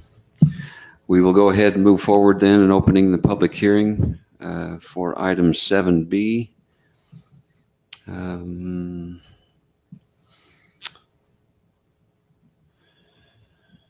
Again, reminder of stating your name, into the microphone, please.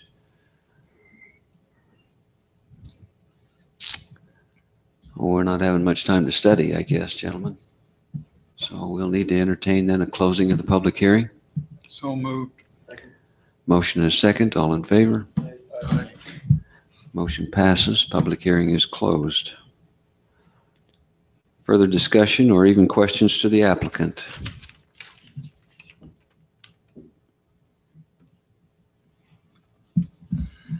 Just seems very tall for that area. Yeah. I think we talked about this before the end of the year, didn't we? They requested height modification for that area. Yeah, the date specific, I know it's been in the last 6 to 8 months, I think, that came through. They also projected. Sitla's also had people propose different buildings or projects to them, up on north on their commercial area, and just felt the need, not only with this particular proposal, but other ones on the north end, that they, were kind of concerned about the height. So they came back and petitioned that, for that amendment, and it was passed. So, but it's been in the last 6 to 8 months. Because you'll probably see some projects coming in on those commercial pieces at the interchange. That'll be 40 to 55 feet easily. So commercial development.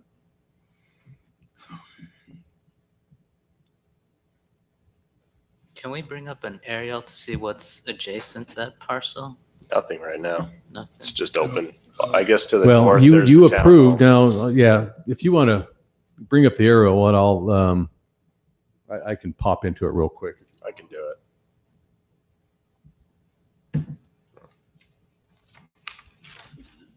remember talking about this. Just to give you a frame of reference, about a month ago, you approved the apartment complex right here.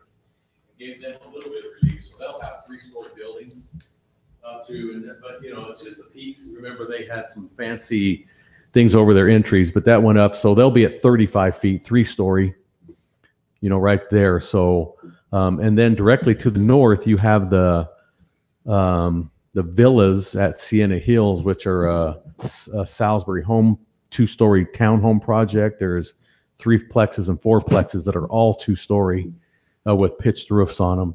So you will have some flat single homes to the kitty corner up there. That is a project, but that's a vacation rental project of the first detached single families in the Ladera subdivision. So that's what's surrounding the project. So the grade, if that helps you. the grades in this area, that's kind of the low point of the area, because it actually drops down to that Redstone Roads, the low point. And so it's kind of low in the whole area. But all So we're it is doing going here down. is approving the use, right? Right. That's all Yes. that's all it's Yep. noticed for. That's all the Yeah. report. You Well, you're giving the You can't- CUP for the multifamily and the assisted, just because it's all part of that. Yeah. The height's not a question. Yeah, it's, they meet the height. Otherwise, it only needs to comply with the building standard. Yeah, so we're just talking about that it's the multifamily and the assisted living part.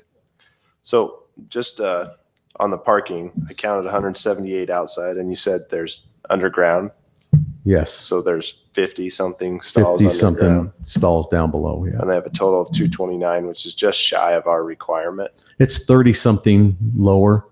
And what happens in a lot of these homes, especially with the, the memory care, they're in there and they're not driving anymore. We know that. So the only ones that are going to be there is basically the staff and some and visitors.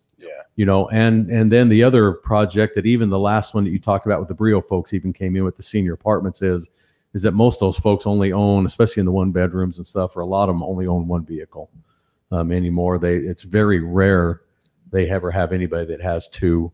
And I've actually done a little research and asked, and a lot of these senior places are much like that. You know, in fact, some of them have way too much. The city still didn't do it, you know, give them in relief, and they just had all these empty parking stalls out there. And so there is validity to it. You can, like I say, but it is as the commission have that ability to. Is that something we want to address as far as an ordinance, or do we want to just do it as a per basis? I like it on a per basis per se, because each one's going to be a little different. Thinking being consistent because there's going to be more and more of these is. More than likely, we'll probably see a half dozen of these over the next 5 years. People are looking at this area, you know, and But as if you it think stops about all being those, used- if it stops being used as a facility for elderly, they would have to come, they would have to comply with whatever new Absolutely. requirements fit for that, though. If it came in just for multifamily apartments, they would have to come in and get it approved. yep. Because you're approving that project and that parking based on your exhibits right here. And so, yeah, anybody, if they change that exhibit, Well, it's specific to the use. Well, if for they which it's use, if being- they Yeah. change that use as being for a facility for elderly, then they'll have to come get it. if they change that use in any way or any design or any part of, that's a CUP. You know, they're being approved on what you see before you. And if they need to fix that, they'll have to come, just like our modified number 7 thing here, you know, here, this was just, I brought it back as modification because it was just a couple weeks ago. But we would run them through the whole process to change.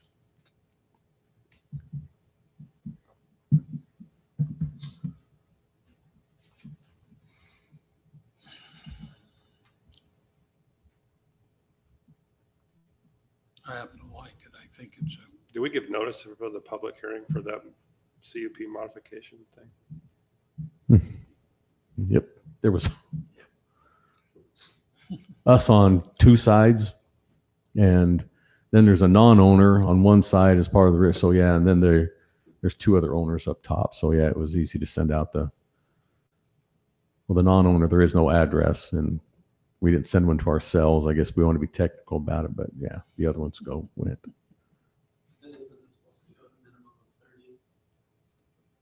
Nope, not on those. That's only on zone changes and general plan amendments.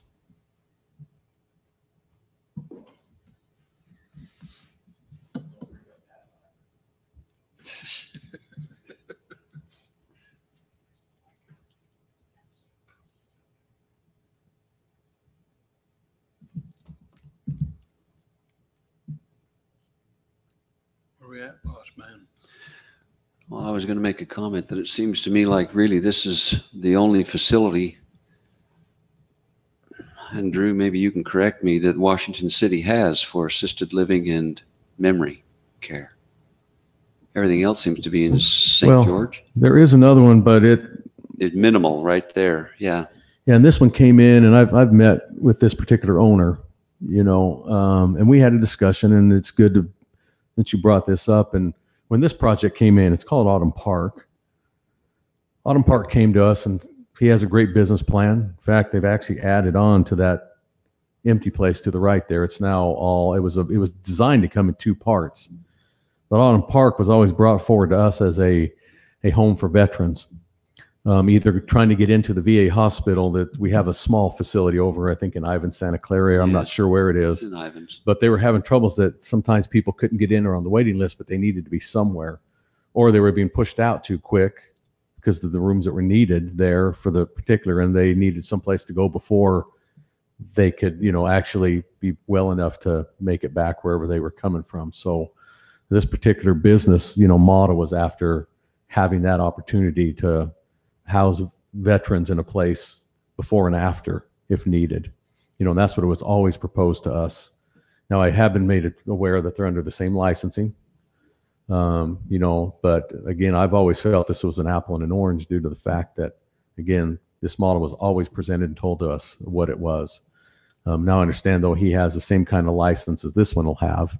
And it is within the 3/4 of a mile, on our elderly care facilities that we created a couple years back. So it's fine that, we were having that out before you to know that. But again, I was always been told that what this was. Now I do understand that because of under circumstances, there are other folks that are coming into this one as well. Not strictly VA, like what we were told are veterans needing that. So bit of a conflict there, and just so you have that out on the board. This one really that you've got shown here is really the only other facility that's other close. than that, I have a Beehive home sitting over in Coral Canyon on the other side of the hill, but that's the only ones in the whole area here.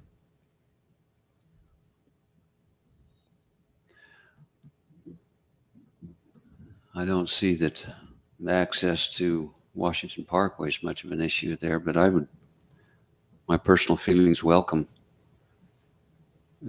this type of a facility to the area.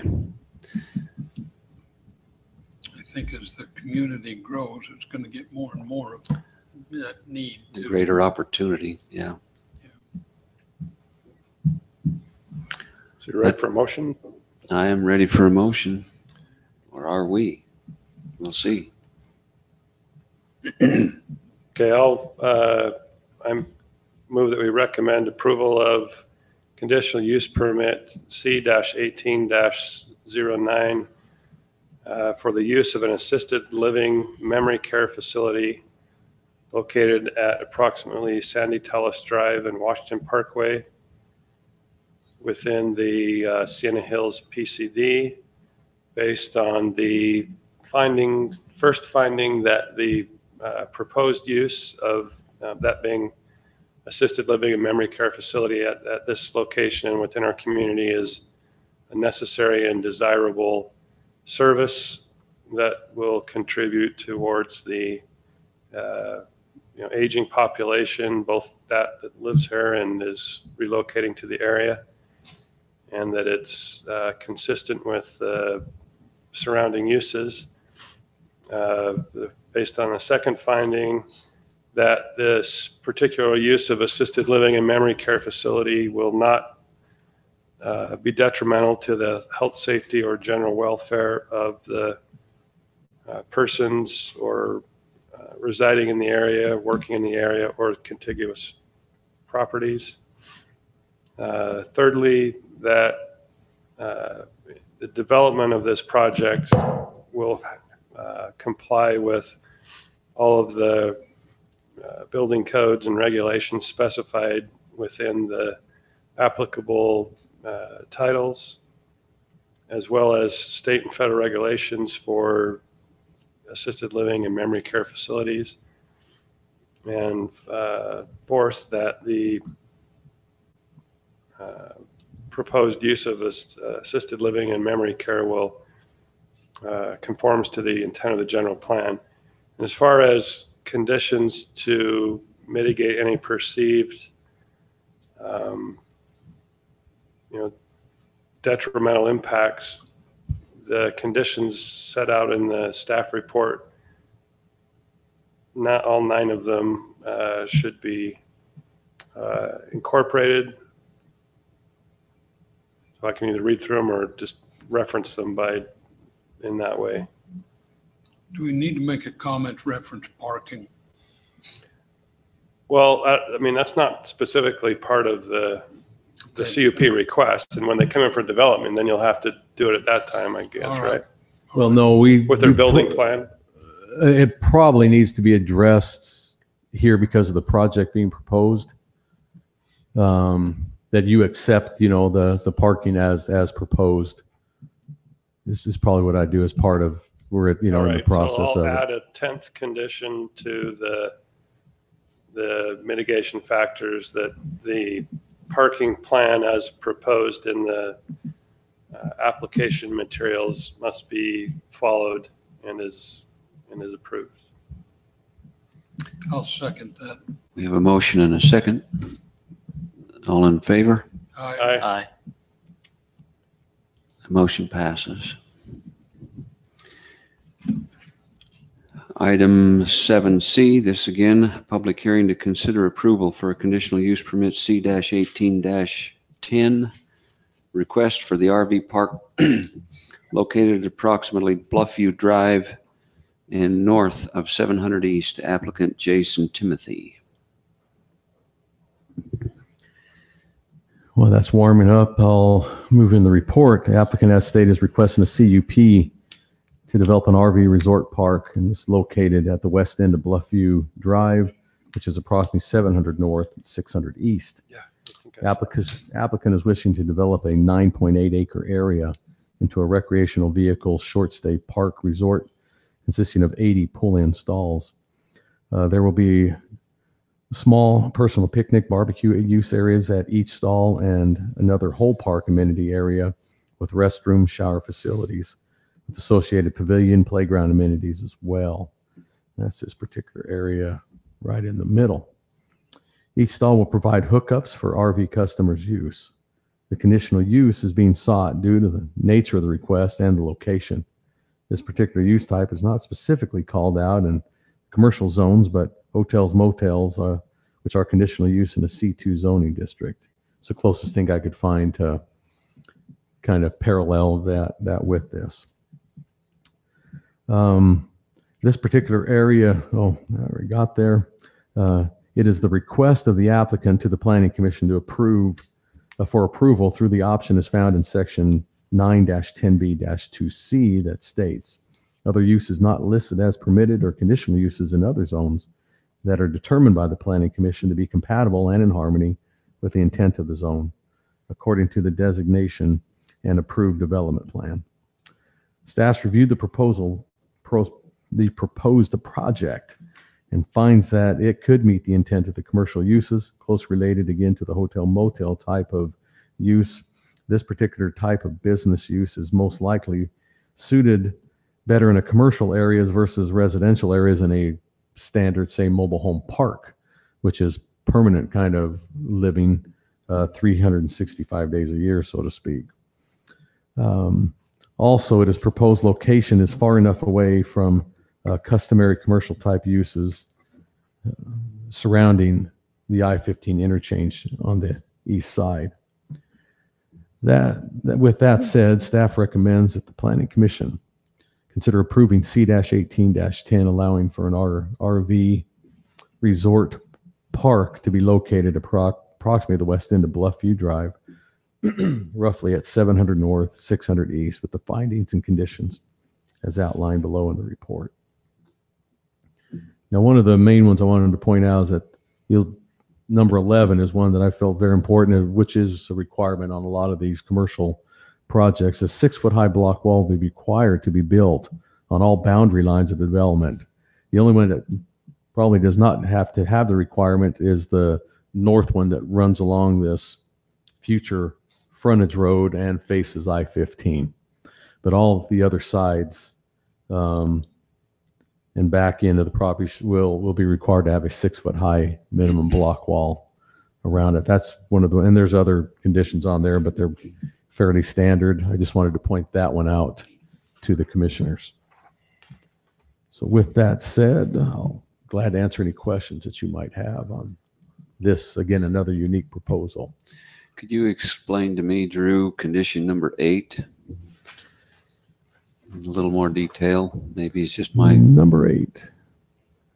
The dedication of the remaining west end of Bluffview Drive and the south half of the proposed frontage road on the boundary will need to be submitted and approved through the city council and recorded for the projects occupied.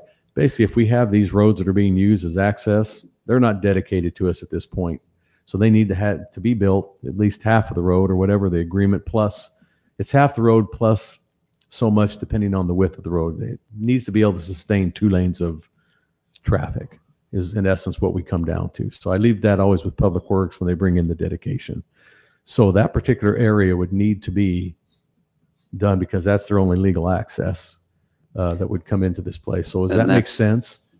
Yes, that's the west end of Bluffview Drive. Yes, roughly, yeah, they would have to. That has to be completed, basically, is what you're saying, or the half. At least, yeah. So let me just bring up the aerial. We're not too far away. right now you can see the road ends right here as part of, this is part of the Bluffview PUD right here on the south end. These are the standalone detached homes compared to the townhomes to the east. So this is where the road ends, which is right there where you see that 630 East, 700 North. So, but the project, you can almost see it here, and you can follow up. So it'll be that bend from where that, that point I just pointed out all the way up Yes. to. So they'll be responsible installing here and then all the way over to the project this way, whatever the requirement is for dedication. Okay. But are they improving the road too? I don't think there's either. Well, it'll be curb gutter and everything No. on their part of the project. They would have to on that side. So my concern is there's no other property owner on the other side besides, it's just a roadway. So shouldn't they have to, Finish it out. But so who pays for that?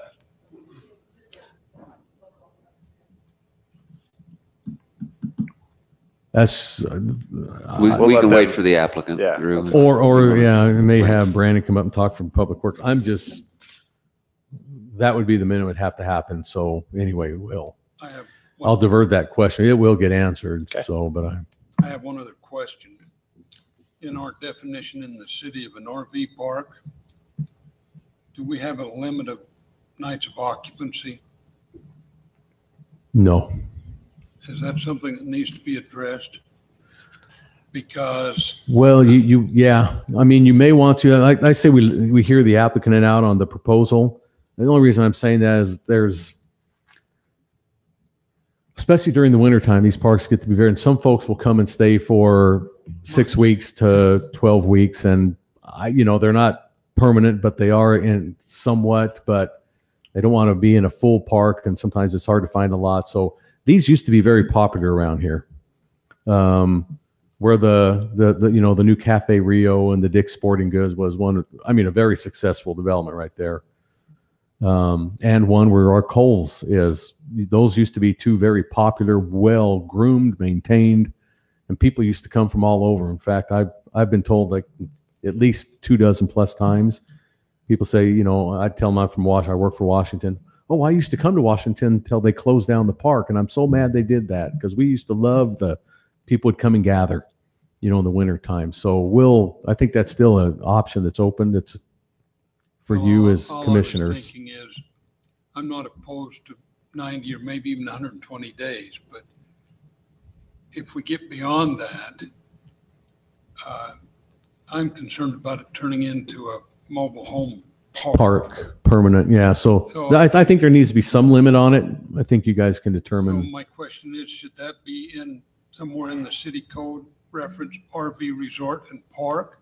Or should we present that as a condition or something? I'm just asking. I would rather do it as a condition because of locations. Okay. Some of them you may not want to ever, and some you may want to. And so that's the only reason I'm saying that. You can go either way, but my opinion or, my say on that would probably be to limit each one if you want to do as a condition.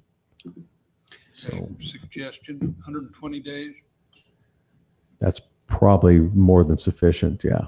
90 days? No, I mean, 120 would be, because then they can be between the 90 and 120. That's a 3-month stay, and that's the heart of a lot of them will come, and a lot of them don't stay much longer than that. Well, you understand my concern. Oh, yes. No, I know, because that's my fear about I had some fears, but I just, I gave you the one. I said approval under prejudice. I almost did that again this time, but because it's a commercial area, commercial business, I kind of refrained on, but I do have concerns of it turning into people living, and then it becomes just a mobile home park sitting out here, and we know that they'll go downhill versus going uphill. Yep. So, Can I ask another question? Just, you can remind me, adjacent to this property, some time ago, didn't we have a zone change for some, what's that? More apartments and everything, just to the west, east of this? that's expired. I think that came in like 2000, summer 2006. Yeah, that particular, that's zoned R3. You approved a 3-story apartment Yeah. complex. I'm pretty sure it's timed out, hasn't it, Kathy? They never came in for plan approval or anything, and So in that respect, what happened to that request? It went back to its original zoning? if it expired, well, it's zoned R3. Okay, it's still It's there. going to stay R3. It's just that particular Okay. approved project had a conditional use permit, no longer does. That's all it is. It's still zone multifamily. All right. And you will see a multifamily project there eventually. That's my guesstimation. It's either that or someone's going to come ask it to be commercial. Another change. Can't see it going. I wouldn't want to see it going anywhere else. Well, no, I than mean, that, that's fine, but I just wanted to clarify that there was something there at one there, time. there was, and that's Okay. this particular area. I hope that blue area right there was an apartment complex you had approved, but it's timed out Yeah, because it has been over the 18 months. So, okay, thank you. mhm. So just in the way of review, at this point, we wanted to add a time limit. We could do it under condition 12, so to speak. Correct. Okay. Or any other conditions you might want to. Yep. It's a great thing about a conditional use permit. That's what everything's based on, the conditions. So, any more for me or you? No, we'll move forward with opening the public hearing.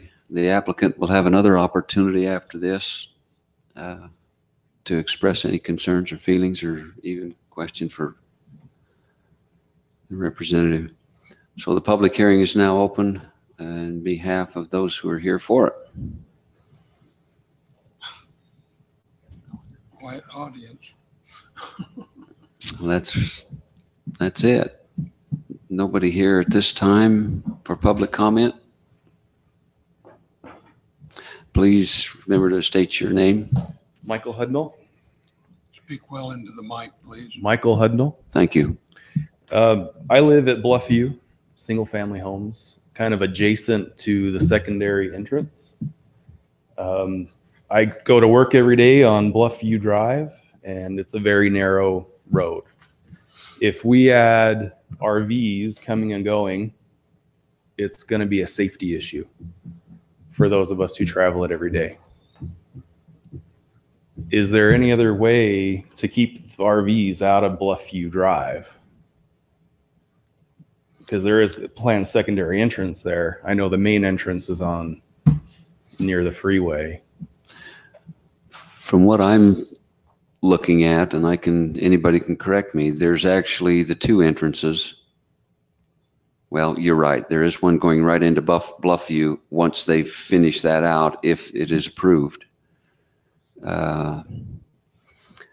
And Drew, he is correct in the sense that that is only halfway finished, Bluffview Drive, isn't it? Yeah, it is. That being said, and this There's- property joins up to that, will they be finishing that Bluffview Drive out to its full width? Because- You know, Bluffview Drive, where those townhomes are, there's people parking on the side of the road, and it can get very crowded and narrow. Yeah, 2 cars have a problem passing, and if we're trying to put a big RV and turning them around or whatever they need to do, it's going to be. Conditional use permit, so you could require them to develop the width of the road as a conditional. We don't need to worry about that. We won't need to worry about that. Okay. Sounds like the answer's kind of already, But the answer, I will tell the answer because it's educational. It's a public road. I can't keep people from driving up and down a public road, even if it's half a road. We do not have, if it's dedicated and it's a lane of traffic each way, it's a public road. Now, we could come back and put no parking signs, which is, I wanted to do for quite a while, but that's not my call, along Bluffview Drive, because I think that's a terrible. Yeah, It's- I think the it's builder It should is really be messed up there. taken care of and no parking sign. They have them on the north side of the road. I'm almost getting to a point, but that's just my opinion. But no, Okay. the quick answer is that, yeah, we can't stop anybody from driving down the public road. But you'll hear in a second. That one is going to type Brandon up right now. It's gonna be- thank you, Michael, appreciate that. Brandon, you got 3 minutes. I don't know if I can do it that fast. Brandon Wright Actually- with Public Works.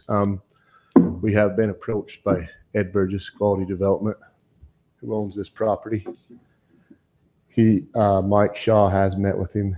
He is going to develop the roads all the way around this, finish out Bluffview, and the city, Washington City is going to participate in some of the. Would you like to step up there and show us on the area? Is it roughly right here? Yeah, right. There, if you've been out there, there's like 3 Yep. steps in for all the commercial. Yep. I think it's the one, there's one here and one here. That's it. And I think it's this one here. So he's gonna do this. We've always planned on a frontage road coming like this.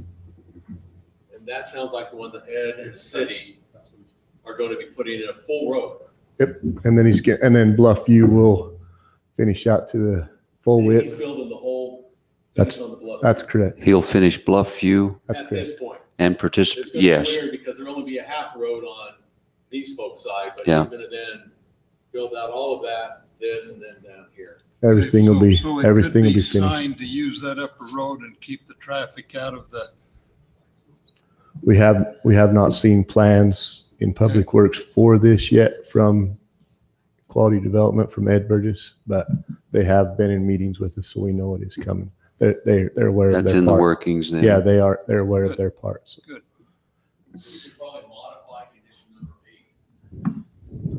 You know, So at some point, will there be a frontage road going along that entire length of I-50, that stretch of I-15? Probably up to where the I-15 marker is, and then it's going to curve and come across down to the North Commerce. Isn't that what you were just saying? Yes, I think where it dives into the Commerce will be the only, there'll be other, yeah, that'll be the main road that'll go around there. But internally, you'll have spurs that'll come off or drive, drive the- entrances. I wouldn't call them driveways into the commercial, however that develops out. So it's probably wise. It'll help move his product more if he puts that road in. I think that's why Ed's thinking about doing that. A lot of them it does benefit him when that road's in. Your opportunity to A have lot somebody more come by appealing. goes up quite a bit. A lot more appealing. So, This is still a public hearing. And any other comments, please? Are you the applicant? Would you mind coming up in just a second? I don't know if you can tell how bad I wanted to come up, but I can answer quite a few of these Okay. questions. Your name again? Jason Timothy. Thank you, Jason. This deal is, it's going to start out as a lease on this property. And before any lease agreement will be signed, it's my understanding that Ed Burgess is going to have the roadways finished on all 4 sides, well, 3 of the 4 sides of this property. So including the widening of Bluffview to a full 66-foot width. I think right now it's at 60% complete, and they're going to require that gets to its full 66-foot width. And that's prior to the leasing of any of the properties? That's prior to any lease agreement being finalized. So yeah, and the road that parallels I-15 all the way across the north side, that's going to be another frontage road right there that will be completed. We haven't come up with completion dates yet. That's in process right now. Okay. So your stay limit, 100%, there will be a stay limit. I've been working on this project for almost a year now, and in talking with people, the one thing that gets brought up oftentimes is they'll refer to it as a mobile home park or a trailer park, and this is not a mobile home park of any kind. This is going to be a vacation style resort. There will be probably, like you mentioned, a 90-day stay limit to accommodate the people that come down for the winter and want to stay for 2 or 3 months, possibly longer. If it's longer than that, they might have to move out and right back in the next day or just move to a different spot, So it's So- like a KOA for RVs or something. Yeah, it's going to be, KOA, I want to think this is going to be considerably nicer than any KOA you've ever seen. need to go to the one in Tucson and then say that again. Now, don't get me wrong, I've been in some nice KOA parks. So, And let me compliment you. It's something we need in the community area. Right. So I compliment you for your efforts. Well, it's a slow process, but I think we're getting to the point now where we could start seeing some decisions being made. So it seemed like there was one more thing I wanted to bring up, but now I can't remember what it was. There was too many all at once that I wanted to talk about. But the gentleman with the concern over the width, yes, that is, to my understanding, that road is going to be widened out and completed. It's only half there now. So. These RVs, so are these, at least in your anticipation, are these the types of RVs that are the, not just the high end, but the way high end RVs? That Yeah, they I mean, come in and tow a car or a truck vehicle behind them that are better than all the vehicles I own together. people spend $500,000 on No, their RVs, and they need a nice place to park them. I'm Had someone approach speculating. with one of these types of RV projects before, but and Yeah. I was surprised at the high end type of vehicle these RVs are. Well, in my research, there's certain RV parks around the country that they actually have dress codes, so to speak. If your rig is older than a certain, year, they have to have approval to move them in. And they have to be so long and blah, blah, Well, blah. it has to look a Yep. certain way Yep. now I don't want to say I'm going to do that up front because I'm going to want as many customers as I can have in the beginning, but it could, transform into, Well, that's part of the anticipation, though, not KOA from what Yeah. you said. Okay.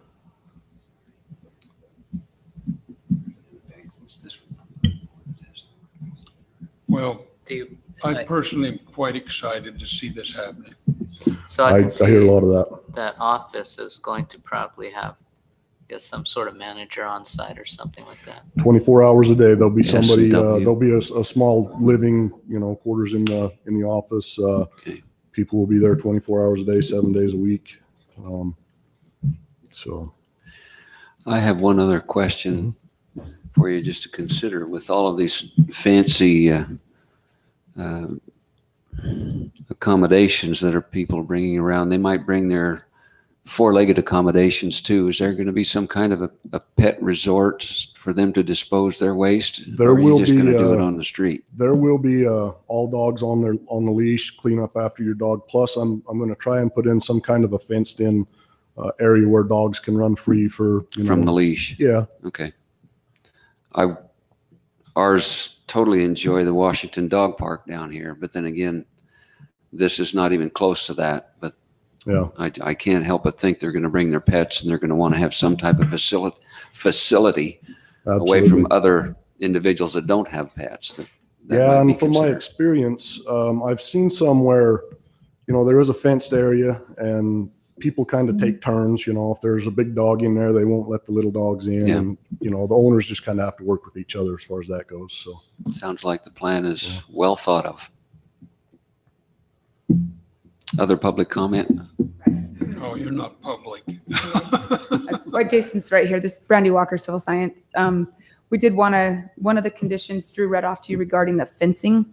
We just want to get some clarification on that before. I don't know if you guys had a chance to go to the site if you're familiar with it. The south boundary line up there against Bluffview Drive has a substantial slope on it. Mhm. And so the intent is to leave the slope in place, landscape it, beautify it.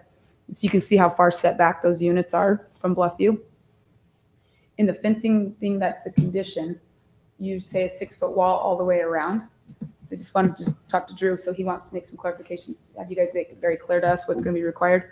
If we stick the wall at the back of the unit, so here, 6 feet is going to be really tall for those Bluffview residents. As far as vision, Mhm. visibility? Mhm. Okay. I don't know what Jason for sure where he wants to put that wall and the height of it, but I don't want people to feel like they're fenced in and can't see out. So 6 foot might be a little higher than I like, but. Well, let me explain where that comes from. Our zoning, Our code, if you have a commercial use next to a residential use, a wall's mandatory. Now, that wall's put in there and people ask, well, why? Well, a lot of it is because to help block sound and to block lights. headlights, et cetera, of anything coming and going in a commercial kind of a use.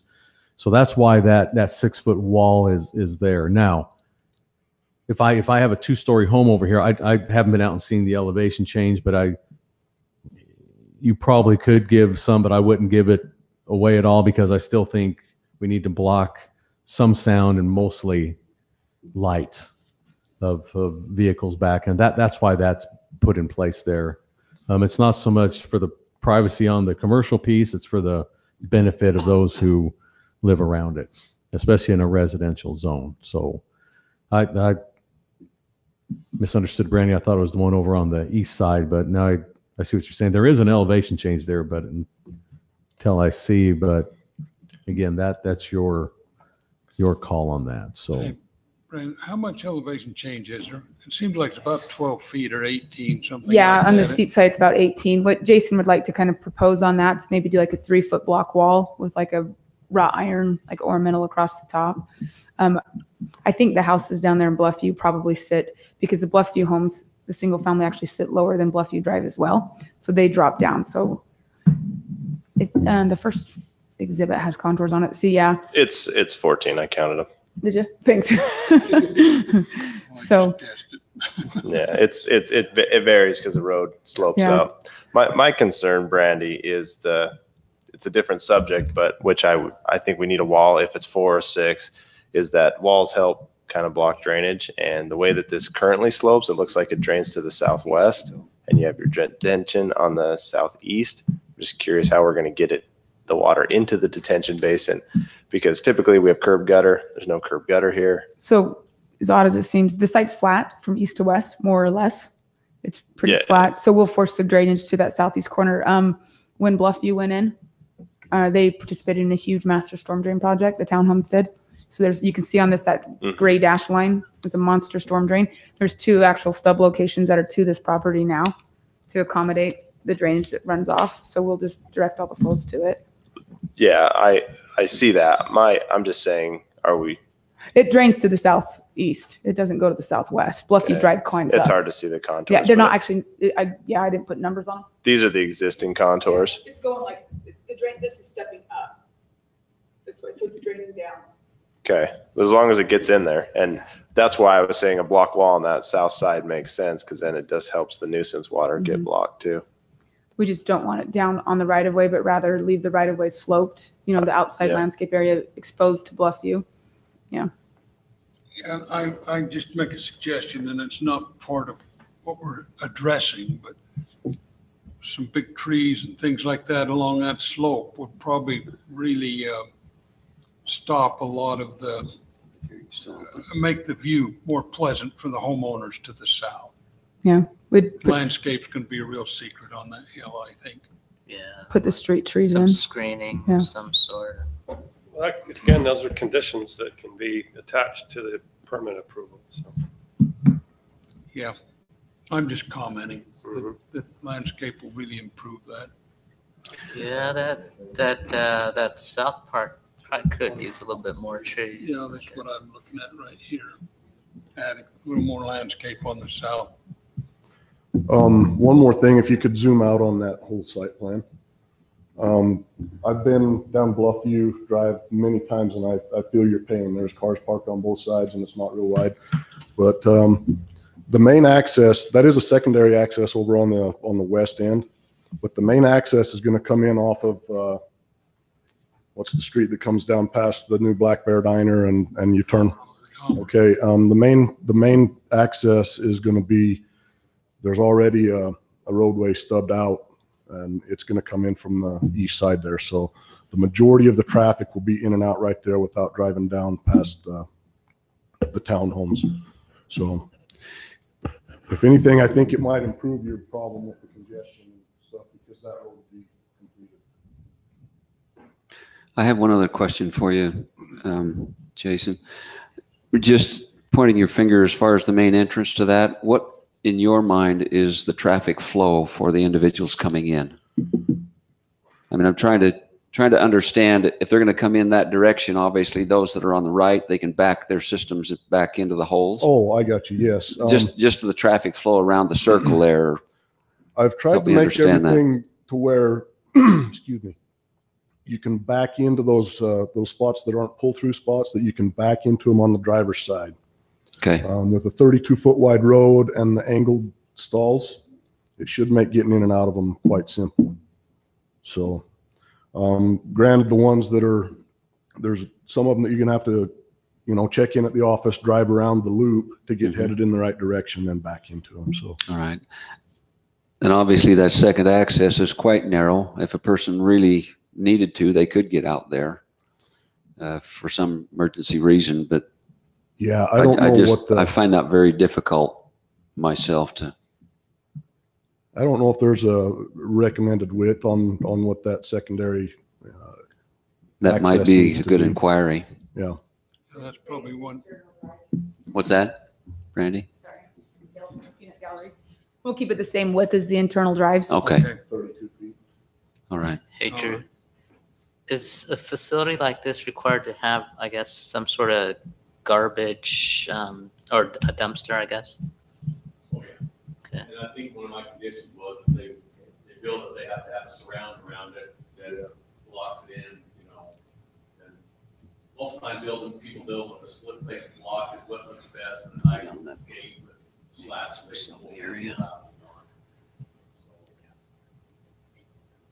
You'll have to find the best place. He'll probably work with solid waste. See what's going to be probably the best place to plop that in. This is still a public hearing and not everybody's had their chance to speak.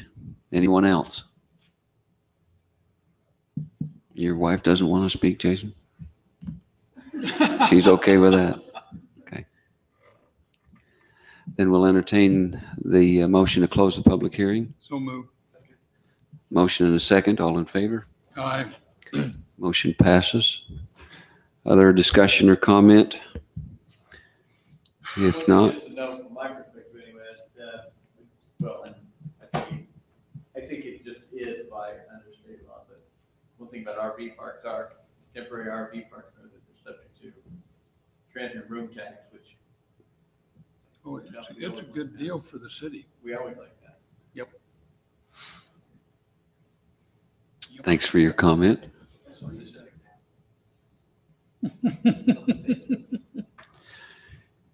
Other discussion, or let's move forward with the motion?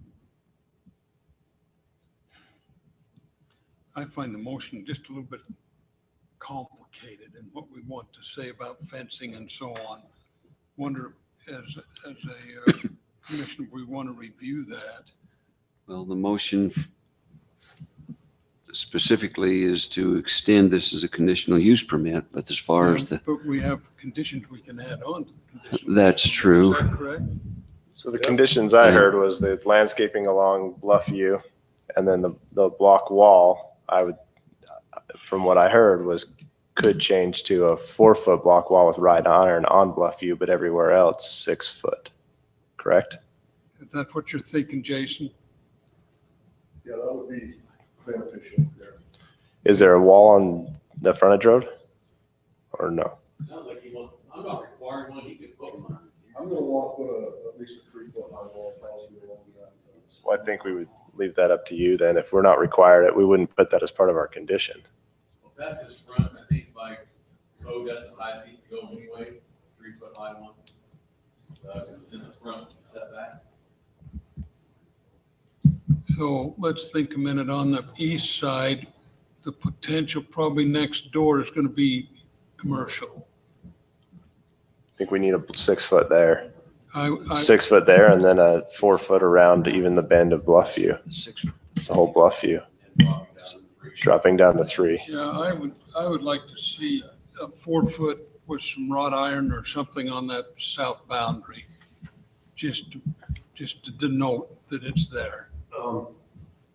I've been going to do some cost comparison. I'm sure you guys have seen those molded concrete walls that have the columns and then the wall sections slip down in between. They're very attractive. I think they look nicer than a cinder block wall, and I was possibly going to do something like that around that south end especially. I think I would propose that we just say a wall. Mason area is what it says in the, Yeah, I know. That says solid Well, what's the difference between masonry and concrete in reality? The block is a CMU, what it's called. Yeah, concrete masonry unit. So Drew, you're concerned about, light intrusion into the surrounding properties. Your 11th proposed condition was to require 6 foot on all sides but the north running along the frontage. Right, just because that's usually the front property line. We generally don't like to require a 6 foot high, because if you read our code, we're not supposed to have a 6 foot anything in the front property side. He can do 3, we allow for a 3 foot high. We just, because you have to be able to see it, it's best for emergency services when they're going down the street, to be able to see it like that. So I'm fine with any adjustment that you folks want to make. Along the frontage, but around the rest of it, you want the regular 6 foot for light No, I'm intrusion. fine. Oh, Now, taking into account the elevation change, et cetera, I can see where that doesn't need to be. I just, again, I'm thinking about the folks, and if it's that high, and you put a 4 foot wide, you find that a lot of headlights and everything is keeping it from still.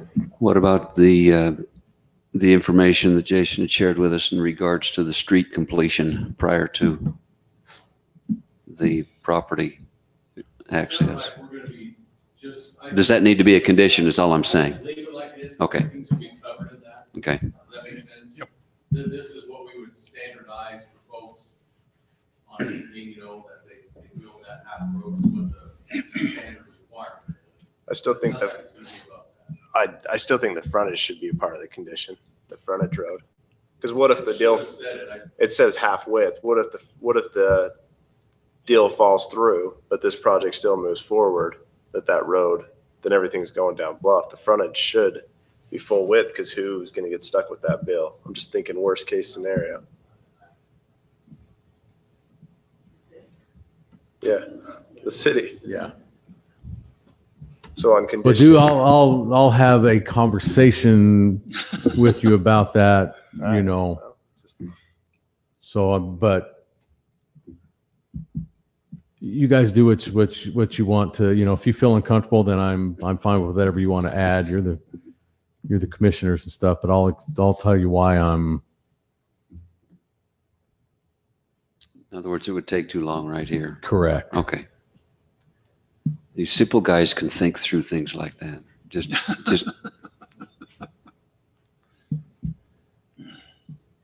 then looking for a motion.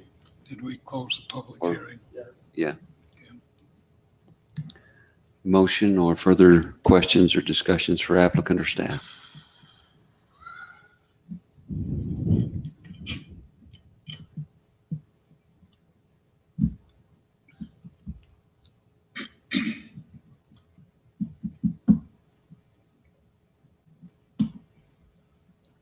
Well, I'll make a motion if somebody will help me with the added conditions that we wanted to add on. I would make a motion that we approve with conditions. Conditional use permit C1810, a conditional use permit for recreational vehicle overnight type resort park project located approximately the west end of Bluffview Drive, or 700 north and 600 east, with added conditions. Let's start with modification of number 11, that walls be provided around the total of the project with a 6-foot wall on the east and at least a 4-foot wall on the south. Number 12 would be additional landscape on the hill on the south property. There was one other one, wasn't there? There was the question on the frontage road, whether it's going to be full or half upon completion. You can leave it how it is. Let's just leave it the way it is. Yeah. It'll work itself out somewhere. Someone will pay for it. Yeah. I don't know. Anyway, anything else we need to add to that? Because your modification on 11 keeps the west side at the 6 foot. Yeah. Correct. The east side. The west side's kind of confusing in my brain. I'm not quite sure. It's got to be a transition between your I'd say requested anything along floor. Bluffview Drive would be 4 I'm feet. sorry. Okay. Okay. Okay, Bluffview Drive, Frontage. Bluffview Drive frontage will be a 4-foot okay, block wall. all right. Bluffview Drive frontage will be a 4-foot block wall. Okay. Wall. I like your thinking, lady. We have a motion. Is there a second? Did I do it that bad? I second that. And we have a second. All in favor or individual voting? Commissioner Hardman, Aye. Commissioner Martinson. I, Aye. Aye. So the motion passes with those amended conditions. Thank you very much. You want to take a break? take a break. Okay. Before we get into our long-term discussion.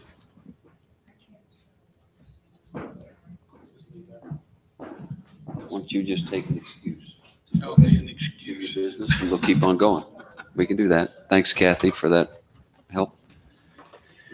Discussion. Quick break, stand up. Do it on your own. Okay. She can't stop the recording and the TV and everything else, so you'll have to hurry back. Discussion items, 8A, discussion on amending the subdivision ordinance. Do you want to go through all three of these or one at a time, Drew? Kathy's going to take this. This is her baby. That's this information?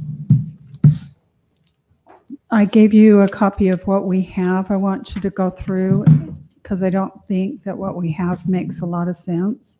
And to go through, I have had the building department, Public Works has their comments to me. I'm waiting for the fire department. And then whatever you send to me, we would really like to have this within probably this by April, the end of April, so that we can start working on the drafted ordinance. If you want me to send. By April 1st? Yeah. And if you have questions, feel free to let me know. I've got a lot of information from the other departments. And so we need to really do this new ordinance. Okay.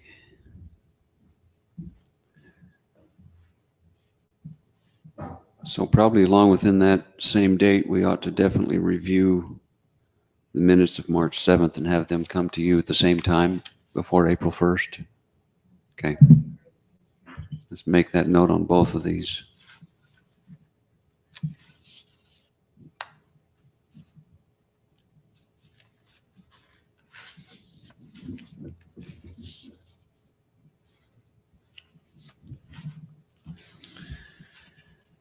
So is there any further discussion on this first item, or is that just the notation that you want us to review?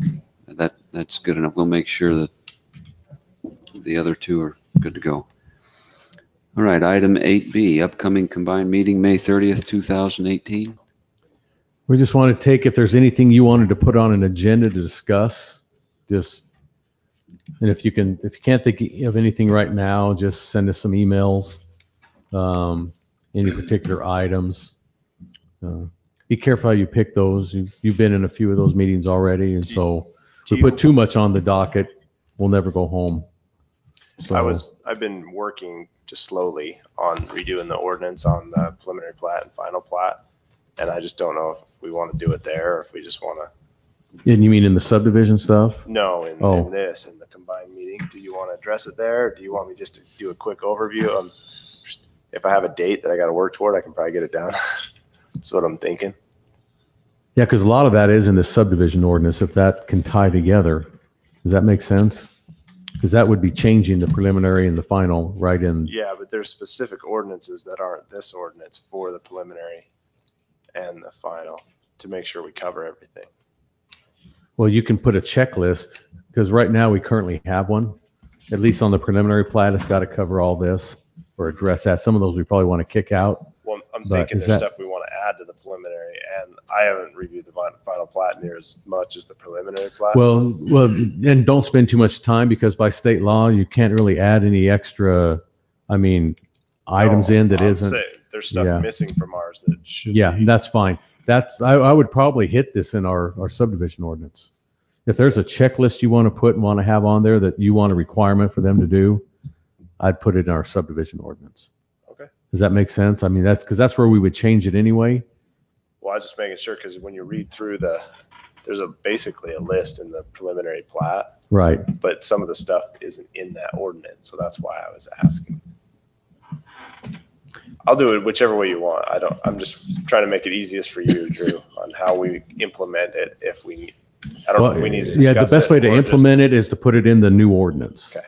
Does that make sense? I think that's, I'm trying to think of another way, but that would then just be, because then you always fall back on it. Have a question, say, well, that's my subdivision ordinance. That's the requirement in there. Okay. I'm thinking a checklist, but I just want to make sure we don't contradict ourselves with the ordinance that we already have in place for preliminary plat. Because if we have a checklist that requires more than our ordinance, do we have to redo our ordinance? But that's what I'm saying. We're going to redo that whole, the current ordinance is going to be redone. That's what this.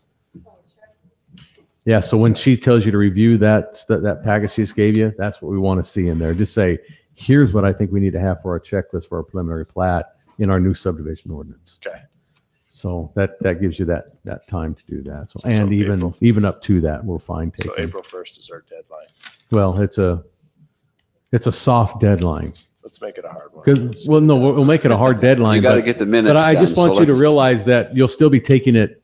We're going to have that, and then we're going to put it together, and then you will be reviewing that as an ordinance. So you'll have another say. That's why I want to say it's a soft hard, because you can still make a correction or a change. When we are running it through your public hearings and the city council's public hearings, still, fine tune it if we need to.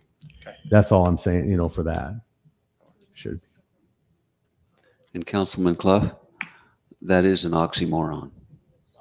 Okay. Soft hard.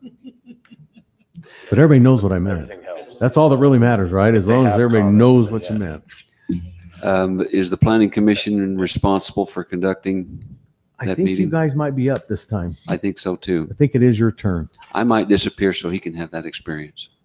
It wouldn't hurt him. I've got a birthday the day before, and I don't know if I'm going to be around. What kind of birthday you having? An old one. Oh, okay. How about that? Not as old as you, but no, I'll get you there.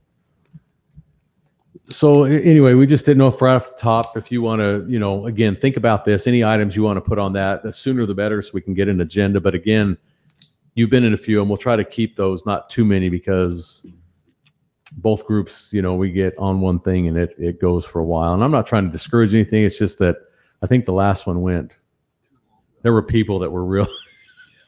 I didn't care. I'm there and I enjoy the discussion, but I know half of the group was, by the end of it, it were burned out. So There's something come up that we wanted to add. Just seems like a few meetings ago, we had I'll have to go back and review. Just seems like we talked about maybe adding something to the agenda for this meeting, so a bathroom break I was gonna halfway say through, dinner, or so we can get through it. dinner. I like dinner's good. Dinner. Should have got us pizza that night. I will tell you this now. I will put this in context though. So there are certain cities that do feed their planning commissioners before the meeting and their city council. They do that. Now, the compensations that those groups get aren't near what you good folks get. So I'll just take that with that grain of salt, that some of them, that is their pay, and they get a dinner. Some of them, that is, they say, well, if you'll be on our commission, there's no compensation, but we'll feed you before each one of your meetings. And We should have a stipulation if it goes over 8 o'clock, we get dinner supply. per diem type of a ad. If it goes before or after. That's the overpay. Let's have to judge it. 8:01.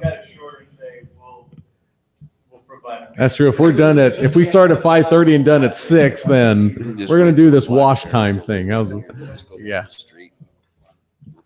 Okay, but if May 30th is they're on 6 every o'clock. fifth Wednesday, 6 o'clock.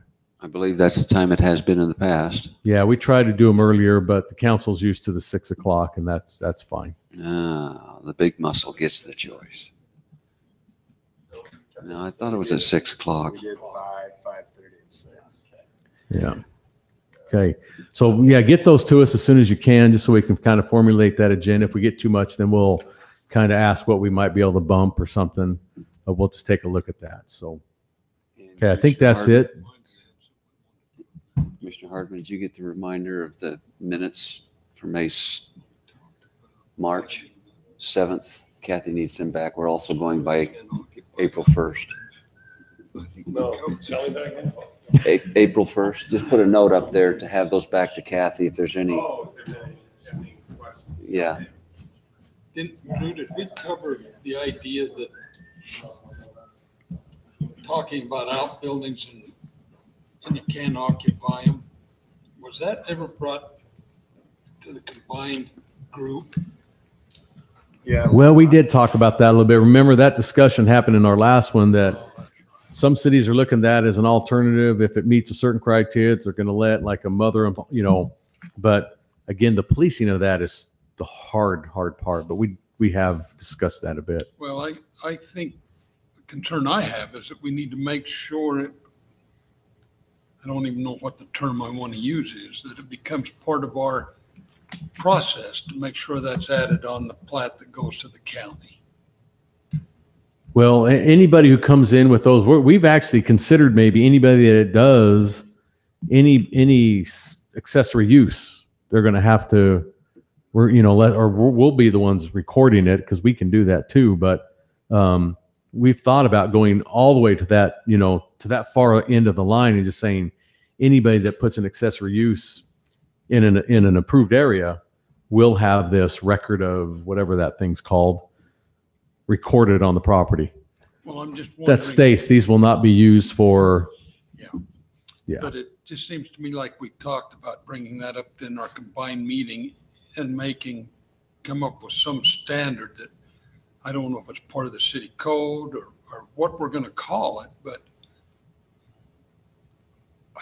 I just don't want to see a mess that I've seen in Arizona in a couple of places. Yeah, I've got horror stories myself from relatives in the valley and stuff. So yeah. I'm just wondering if that needs to be an agenda item and how we handle that with the city. I'm not sure.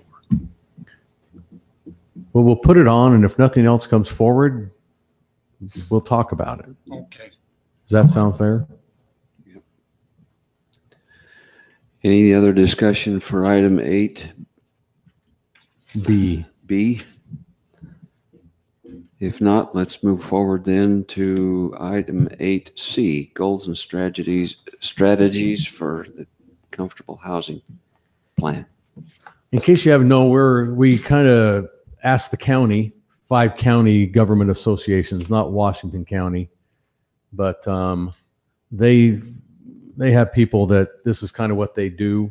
And so one of their planners there is really good at writing affordable housing plans. We need one, a newer, updated one. And so we don't even contract. They just do it as a service for cities and towns. And so they pretty much proposed an affordable housing plan. They actually presented, they brought it to the city council and just showed the city council the affordable housing plan. The one thing missing from it was the goals and strategies, which is part of it. We had one written for us 3 years ago and it never got finished. The individual was writing it for the Associated Governments, got a better job and left. And so it got put on the back burner and put aside. So the new planner there is come back and said, hey, I noticed you guys didn't finish that one. I'm finishing up 3 other ones. I'd love to start another one for you guys. So we said, knock yourself out. So we did. And we finished that up, and we'll be bringing that to you on a public hearing. We have a short meeting, not maybe the next, but the one after, that we'll probably put it on for your recommendation to send to the city council. What I wanted you to do is it's hard to write goals and strategies that fall in there, and these were ones that were proposed, and I just wanted to have you kind of read through them, make sure you're okay with putting them in as part of our thing. And then what we'll do is I'm just going to pass these on, make sure I told the city council I'd give them an opportunity also as well, just to see those, and we'll make them part of the final product. So if I just dropped one off in front of you, it's a page and a, the front of it's full on one side, third on the other. I can go through them one by one, or would you rather just take them, read them over, and if you want to tweak or have an idea, would that be better? You just want to then send me an email of your thoughts on them, or leave them. I mean, if you want to, you think one of them is too far out in left field, let me know. If you want to add something that comes to your mind, throw it in. And then when I put it in, we can discuss that in the public hearing part of it. But I'll probably send it out to you a couple of weeks prior to, because it's not lengthy, but I don't want to give it to you on a Friday night and think you're going to be expected. So I'll try to give you at least 2 to 3 weeks prior to kind of read through it. It's boilerplate stuff, to be perfectly honest with you. And they probably should be fairly that way. They cover the essentials, what the state requires us to have them, and it covers the requirements, crosses those T's and dots those I's. And they are customized for each city, though, a little bit. You'll see ours is, they're not all written exactly the same, but the makeup of it and the flow stays fairly same. But then you just kind of fine tune certain areas of it for your community. And you'll see that when you read it and we get it to you. It turned out actually really well. Okay. So last week, you guys were kind of laughing at me about Who laughed at you? Nobody. when we were talking about affordable housing. Just want to let you guys know, $300,000 can't get you much here. No.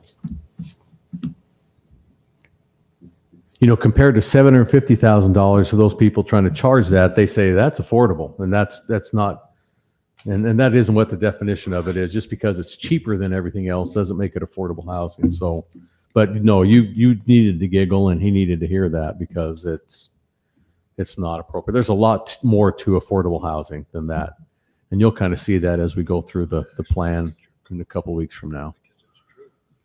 But I will tell you right now, your state of Utah lawmakers up there, this is a huge thing. There's a handful of them up there that are in power, so to speak, that have been there for a while, and they're wielding their power out. And this is becoming, all the cities are going to be stuck with some terrible things if we don't start seeing more on our own affordable housing stuff take place. But again, I try to tell them, we can't go pull people in to do affordable housing. It has to be brought to us. But if we deny things, oh man, they'll get nasty. They're thinking about charging taxes if you don't have X amount of this and that each city will be, they call it a tax. I say it's a fine.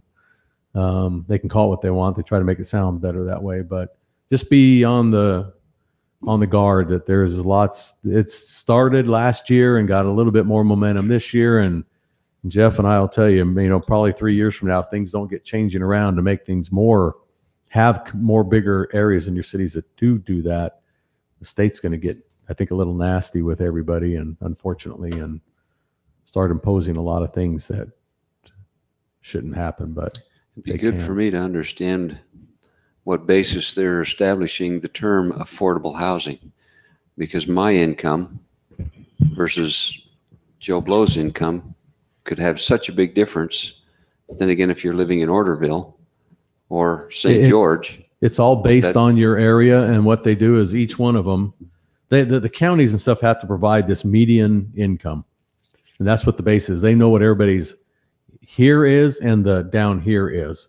And then they take that median, and then you're supposed to be a percentage of that you're supposed to have, affordable housing meets that criteria. And you're just supposed to be able to always not, if people bring a project like a Pine, what is it again? Pine Valley, Pineview Townhomes. Pineview Townhomes over here. That's a subsidized, that meets criteria for affordable housing because it's subsidized housing and it's based on your income. And that's the great example of affordable housing project. If people were try to bring those into you, and because people may want to be a little snobbish and say, well, we don't want that next to us, you can't keep denying those. And that's what's happening in some cities is people are trying to bring those projects or there's variations of that, but they're being denied because people don't want that, quote unquote, that type of thing Stigma. next to them. Okay.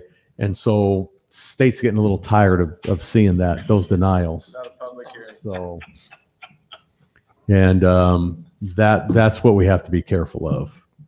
So, and I've just heard that there's a lot of communities, not down here per se, but up there that have been doing that. So, Okay. anyway. Councilman Clough, do you have a comment? No. Okay. I think there's not a quorum sitting down there. I don't see why you couldn't have a comment. You got 3 minutes. We'll put you on the timer. Put them on the clock, Kathy. 2 minutes, 45 seconds. 45 seconds. Okay. Stuck there. Practice, please. Just as a state of hearing things being spoken of by certain developers, addressing this as me as an individual, I guess is what I'm representing at this moment, is our ability to promote public housing is also extremely hampered on a contractual basis for someone to build it due to the concept of the amount of public transportation that we have in place.